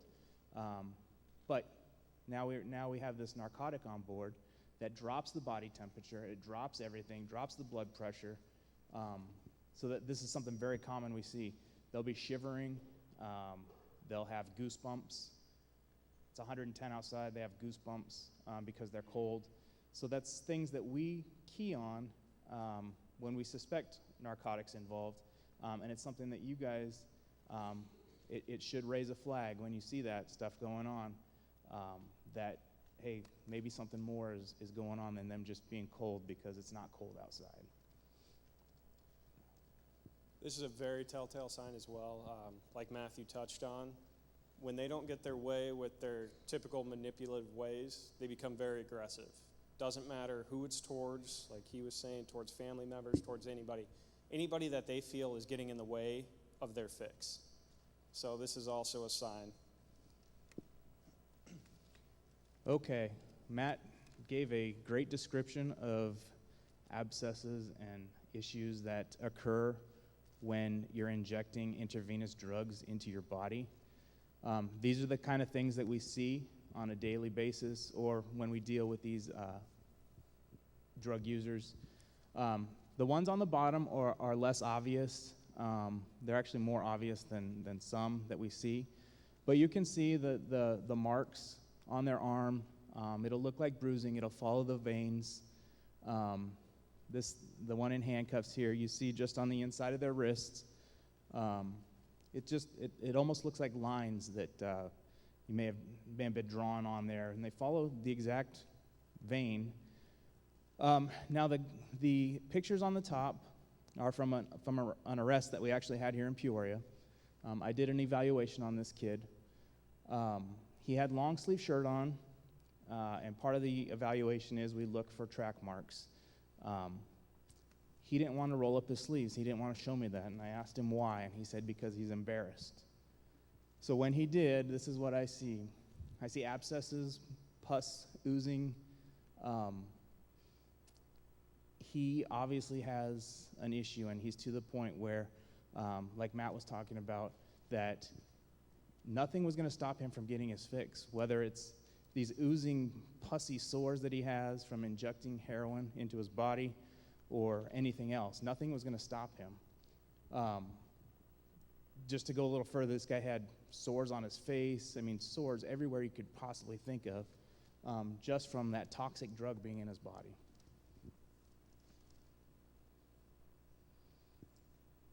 This is overly dramatic to get the point across. This is what we call in law enforcement as on the nod.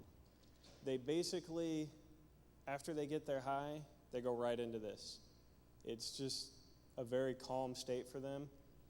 Like it says, they appear to be just falling asleep, but they can hear everything, and they can comprehend everything that's being said around them. So just be careful what you say. If you're getting upset and yelling and screaming, they can hear everything. It's not like they're out of it like normal people when they're sleeping. They know exactly what's going on and when it's going on. One thing to touch on this here, I know Officer Roscoe said this is overly dramatic, and we did that for effect, but the common thing that you'll see is they'll be standing talking like we are here, but their eyes will be closed and rolled back in their head, but they're still carrying on a conversation with you. They may be a little slow to respond to you, but they still have that full conversation. Now, teachers have told me that they've had kids falling asleep in class, and they just say that they're tired all the time. That may be, but that's something that we may need to look at. If your kid or spouse or someone like that is tired all the time, start looking at other things too. If they're able to carry on a conversation with you, but they're standing there and their eyes are rolling back in their head, start thinking there may be something else on board.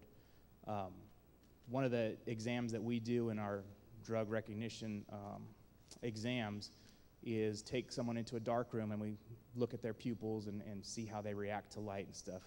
When we get a heroin person in there, we shut off the lights. We can't get them to keep their eyes open. They're closed. They'll fall asleep. So this is something that's also kind of telltale between the pinpoint pupils and the nod, they call it. These are just generic signs and symptoms to be looking for. They have the slow reflexes. If you ask them a question like, Johnny, what's going on?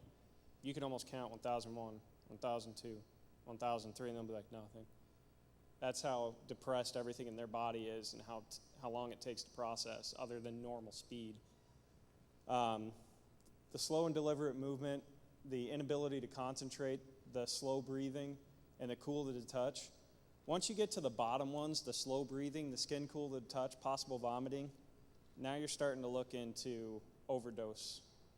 This is where that's slowly going. Once their breathing gets depressed enough, that's when they start slipping into the overdose signs and symptoms, as well as the vomiting. Like Officer Roscoe said, the breathing becomes slow and shallow during overdose. Heroin overdoses are very, very dramatic because that person is literally dead, almost dead. Death can occur because everything is slowed down so much. The problem is when heroin is bought, they have no idea how much they're getting. With pills, you know how many milligrams you have. With heroin, you don't know how pure it is. You don't know how much, what it's cut with, except you just don't know. So when these people are injecting this stuff into their veins or smoking it, they don't know what they're getting exactly. So they could get a hot load, they call it, where it's very intense and could automatically make them overdose. We talked about the skin. They'll have goosebumps. Other than that, myself and Officer Roscoe will be out in the lobby a little later if anyone has any other questions that we can help you out with. And this is Officer Griffin and Officer Shear, and they'll take over the next part here.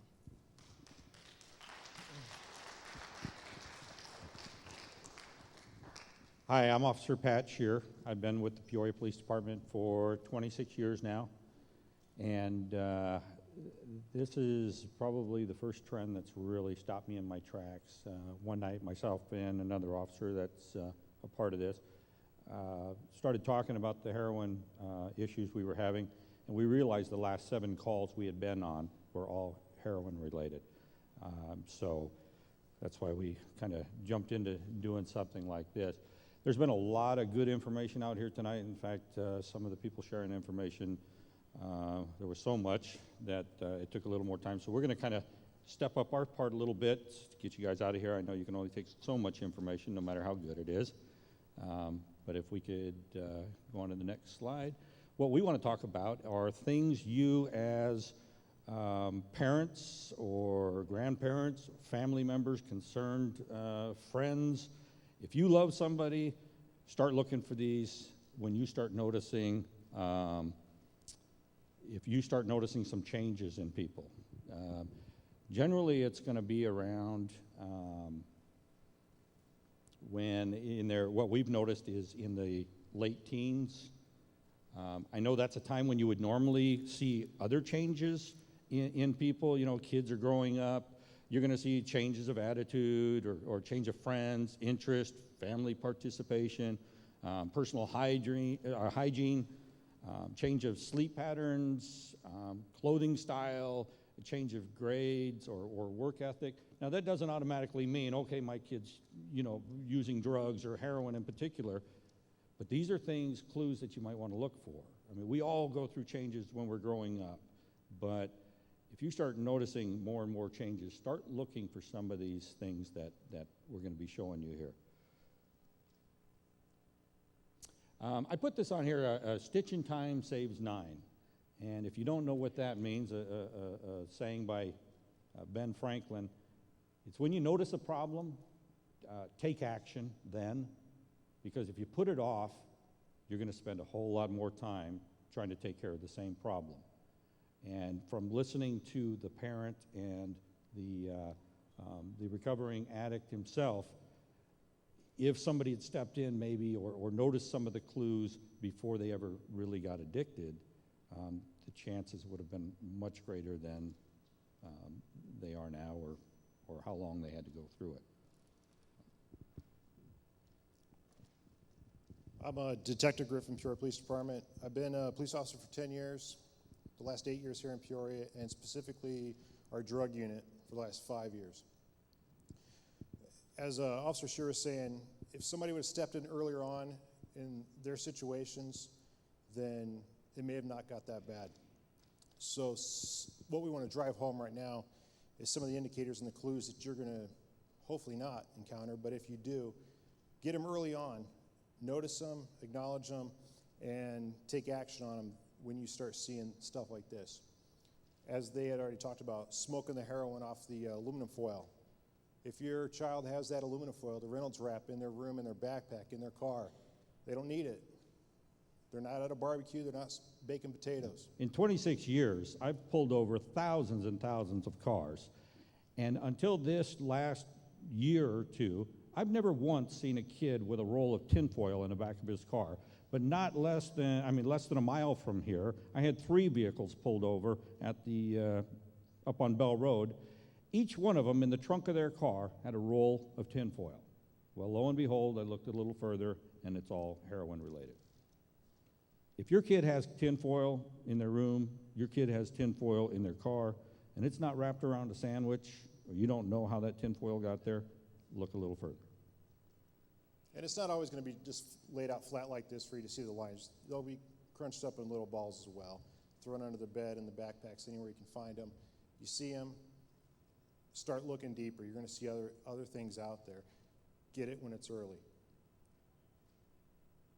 Straws. No, those are not from the small kids' drinks at McDonald's, okay? These straws are 3 inches long, and they're used to smoke the heroin off of the tinfoil. That way it kind of acts as a vacuum. They can get every last bit of that smoke that's coming off of the tinfoil, and you'll see these straws laying around. Really, what other use do you have for a 3-inch straw? Not just straws either, hollowed out ink pens as well.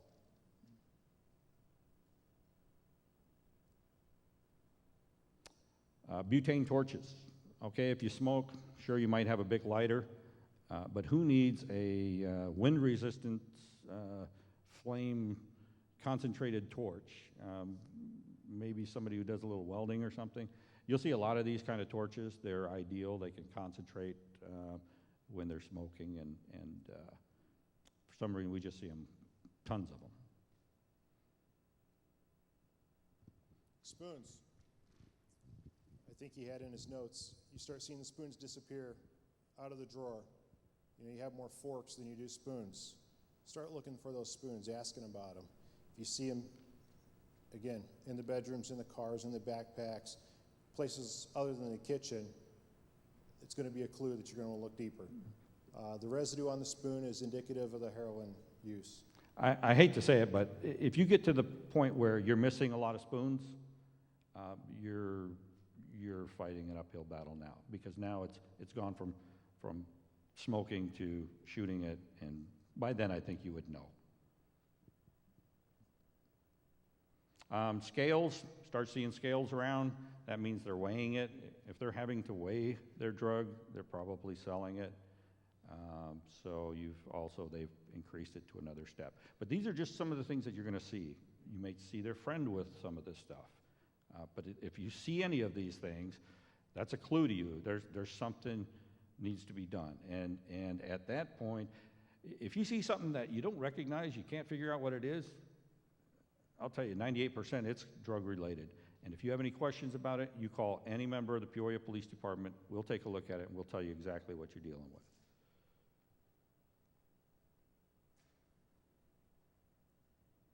Again, as Officer Foote said, the prescription drugs it's where it's starting. Again, the gateway drug for heroin is going to be the opiates, the Xanax, the dangerous drugs as well. This is what we're finding. They start on that. I do a lot of interviews. I'm not an expert, but I do a lot of interviews with heroin addicts, and everyone I talk to, I ask them, where'd you get started at? And they got started on the pills. The pills get expensive. They move over to the heroin because it's a lot cheaper. And it doesn't necessarily mean they're just taking the pills because they want to feel good. A lot of them, people are getting injured, and they get prescribed this, and then it just moves on and on. And if you see that, don't ignore it. Step up, do something, take some action now. And real quick, go home and look in your medicine cabinets. If there's stuff in there you're not using, get rid of it. We advertise the drug take-back days. You know, if you see that, drop off those medications that you're not using. Get them out of your cabinet.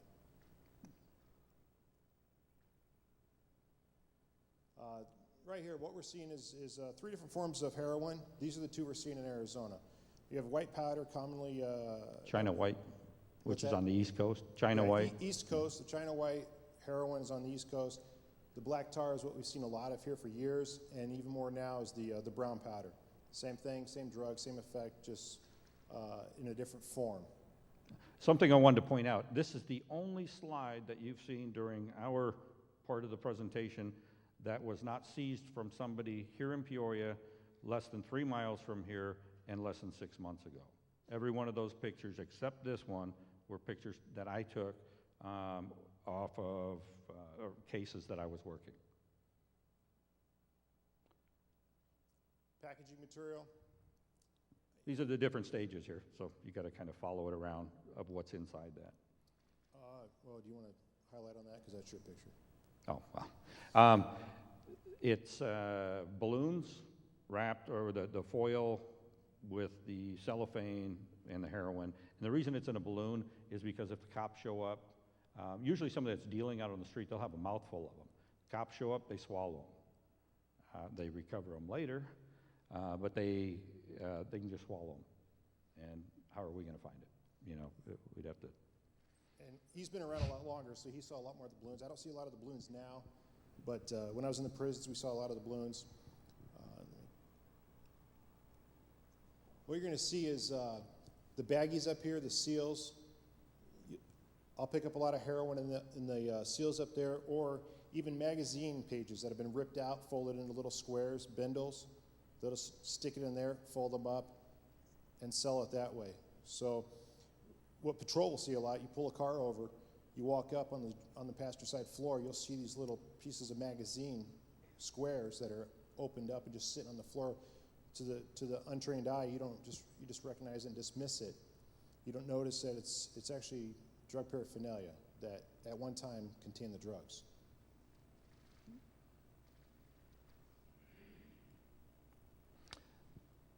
Syringes. You know, you may not actually see the syringes laying around until it's way too late, but look for these orange caps. We see the orange caps all the time. They figure mom or dad or grandpa or grandma are too dumb. They're not going to know what this orange cap is, so they don't even bother to bend over and pick it up if they drop it. You see the orange cap, there's a syringe. And you see the orange cap, be careful, because the needle's probably somewhere nearby, and it might not just have one person's blood on it. They kind of went over the prescription stuff already. These are just some of the things that we're seeing out there that alternatives to the actual heroin.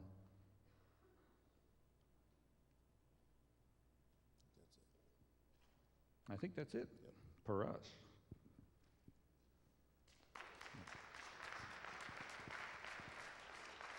Next is Sergeant Matt Simon, and his, as we call it, 907, his backup is going to be Juan Allura Harris, and they're going to talk to you a little bit about the connection between the drugs and the other crimes.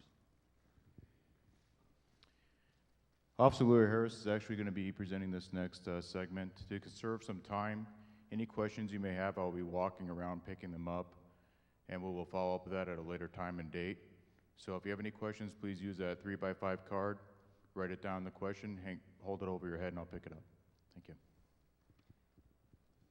I'm Officer Juan Allura Harris with the City of Peoria Police Department, and I've been an officer with the city for a little over 7 years. And my assignment is currently out of the North Precinct, which is where most of my years of service have been. And as I've been up there, along with the other officers that presented, we have seen the city grow and change as it progressed into what you have right now, which is a good environment. But unfortunately, we do have the negatives that come with it, and as you've already known, the subject matter is about heroin and how the correlation to property crimes.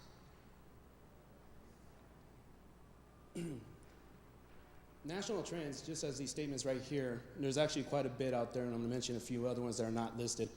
But a third of all subjects admit to being under the influence of heroin while committing crimes, and that's by the U.S. Department of Justice System. Then you see the FBI did a statistical release for last year stating about property crimes. Statistically, nationally, property crimes were down by less than 1%. But for the western states, to include the state of Arizona, it actually went up over 5%. In a study that was done by, the actual study was by the federal government called Arrestee Drug Abuser Monitoring Statistics, that the current administration uses and all the other federal agencies rely on as for databases to understand the drug trends that are going on nationwide. It actually is referenced that 71% of all male arrestees in 10 major metropolitan areas were under the influence of drugs.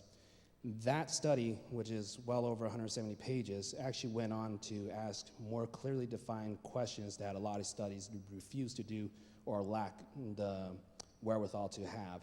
And the two most important questions that study will ask is, again, were they under the influence in the course of committing the crime? And for the property crime aspect, did they commit that offense in order to continue sustaining that addiction? And with the response for that, it was nearly 70% responded saying, yes, we did these offenses in order to pay for our drugs. There is a professor out of Rutgers University, Professor Ronald V. Clark, who is a criminologist, and he is one of the forerunners in the studies of why criminals' mindset, why they do what they do. And he came up with a process called rational choice. And in rational choice, for myself and for you folks out here who have never had a drug addiction issue, it's not a reasonable thought process of why they do what they do. But as Matt clearly stated, and even through Deb's experiences with her daughter, the decisions that they make, those who are abusers of heroin, their choices are rational. And to paraphrase his rational choice viewpoint, it's pretty much a viewpoint of from point A to point B to point C. Someone who is addicted to heroin will go ahead and commit a crime. And what Mr. Clark wound up using as an example was shoplifting. They'll go ahead and commit a crime with shoplifting, take that item, and the reason for it is because they're literally shopping for their next hit.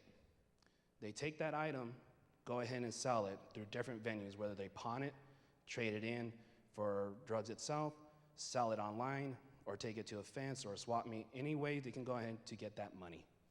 Then they go to point C, and that is actually getting their next hit. Most times when they commit these offenses, it is literally for that next hit. It's usually not for long-term plans for having more heroin available to them. Along with the national trends that we have, and we've already covered how it's here locally, but just to kind of give you an overview, in Louisville Metro Police Department in Kentucky, they wound up stating last year how they have their city broken up as in divisions, and they attributed that heroin being the major problem for the property crimes, the link to it. And they stated in their 5th division, 80% of all property crimes were related to heroin users. In their 4th, 6th, and 7th division, they stated that 50 to 75% of their property crimes were related to heroin users. The Pittsburgh did the same thing last year, stating about 90% of all property crimes was related to drug users, and the majority of it being heroin related. Here's a snapshot of crimes that we've had in a 3-month period, using from July of this year to September of this year. And in it, you have a amount of different variety of crimes that we have. We actually have a couple of violent crimes, which are the armed robberies and aggravated assault. Most of the crimes that we actually deal with those who are using heroin are actually going to be just more so the property crimes. And the most common property crime that we have and that's prevalent is larceny thefts, to include thefts from, as in Deb's experience and also Matt, stealing from their family. They will take anything and everything. They'll make every excuse to justify why they did it in order for them to, again, achieve their goal of getting their next hit. The next in line by statistics was vehicle burglaries and then residential burglaries. Now, with them, you wind up finding for the property crimes in reference towards organized retail theft, which is another fancy way of saying shoplifting. That is the most common crime that they do. It is also generally their gateway crime to other forms of larcenies. And the reason why is because, one, even though that there's a high probability of being caught, there's a higher chance of it, they know exactly what they're getting. They're literally shopping. They know what they want in order to get a certain dollar amount to get their next hit. And so they'll go through that process and commit other felonies in order to achieve it, which is the trafficking in stolen property, the fraud schemes, and therefore. The next property crime that they'll wind up doing is the vehicle burglaries. And again, that is a shopping aspect for them. They typically will do those at night, and at nighttime, there's a lower probability of being caught.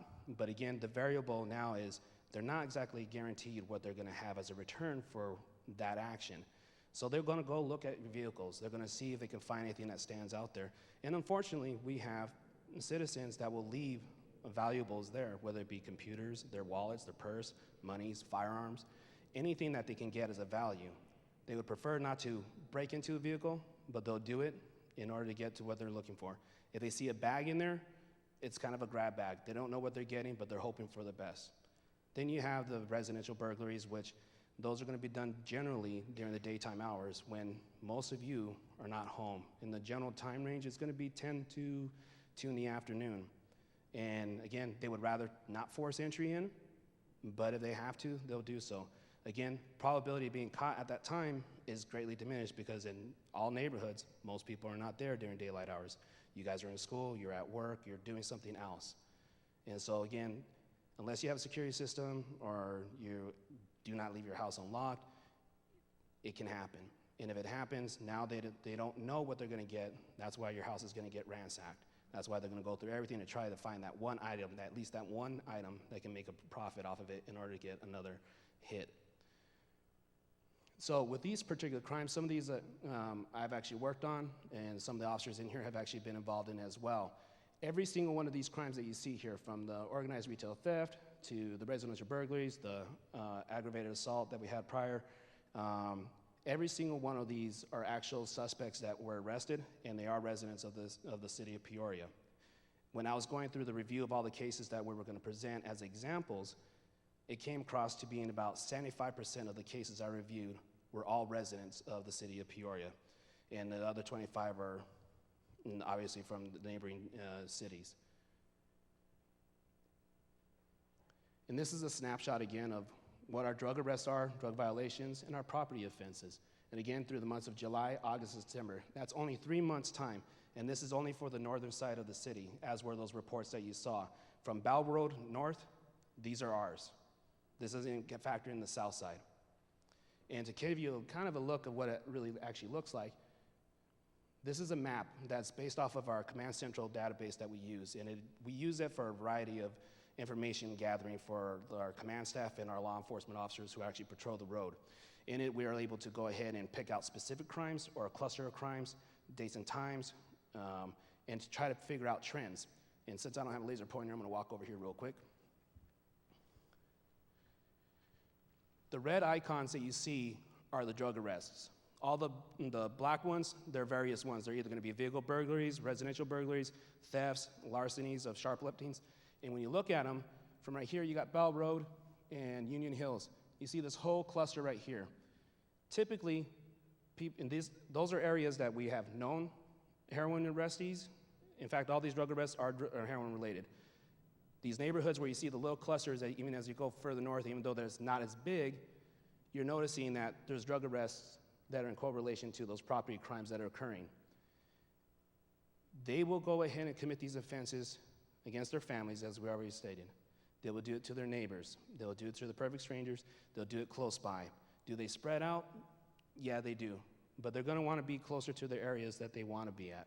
And this is for you folks to kind of get an idea of what it is that we deal with on a regular basis that is kind of our daily lives when we're on the road. Now, real quick, there's a couple things that you can do to kind of assist us, because the reality is that we can't be everywhere. We are a limited, finite number of officers that are on the road at any given time. You folks are literally our eyes and ears. You know your neighborhoods. Even if you don't know your neighbors because you don't speak to them, you know your neighborhoods. You know what vehicles belong there. You know what people belong there. For you to assist us to make it easier, if you see something that doesn't stand out, call us. If it doesn't look right, call us. You don't have to worry about offending anybody, because the reality is you're protecting your interests just as much as you're protecting the interests of your neighbors. Us talking to that person or persons that are in a vehicle in a cul-de-sac, or someone walking down the neighborhood that doesn't really blend in well, particularly if it's late at night, the worst that's going to happen is we make a contact and say, hey, how are you doing? The worst that can happen to them is they actually get arrested for a crime. But the best thing that winds up happening is that your neighbors and you yourselves are seeing the results of your interaction, seeing that us as service providers, being there for you, making our presence known. This concludes the portion of the whole town hall meeting that we've had with you folks. We thank you so much for being here. We know we threw a lot of information. We do appreciate the fact that you folks sat through all of this. It can be a little stir-crazy at times. We have refreshments out in the back, and I'm going to turn it over to Officer Carpenter.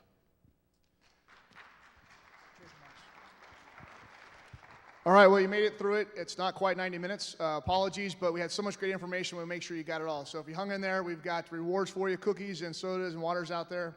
Before we do that, though, one of the things we had to cut short was our question and answer period. But before I do that, I want to make sure I bring up some outside resources we've asked to come on here. So I'd like to ask Matt to come back up here, please. Teen Challenge, specifically Home of Hope in Casa Grande is here with some folks. I'd like them to come up on stage so you can see their faces. I'll explain why in just a minute. Also, we've got Aurora Behavioral. Ms. Espino is here. Can she come up here as well on stage? And again, the reason we asked these folks to come up is we were presenting some problems to you. Deb, come on up here as well. We've presented some problems to you and some things that look very intimidating. We understand this, but we also, as Matt's pointed out, and as all these folks up here, there's help out there for you. There's resources out there for you. In your programs on the inside, second page, there's a list of resources we put in there. Some of these folks are on there. Also, there are a lot of other resources that we compiled together that we've either worked with or know that work for you. So if you have someone in your family or a loved one or a neighbor or a friend that might benefit from that, grab an extra program on your way out and hand that to them. Also, on the very back page, there's how to get in contact with the Peoria Police Department, both obviously 911 if there's an emergency, but if you just want some resource or you want to report suspicious behavior, both if you want to give your name or anonymously, that information is on the back as well.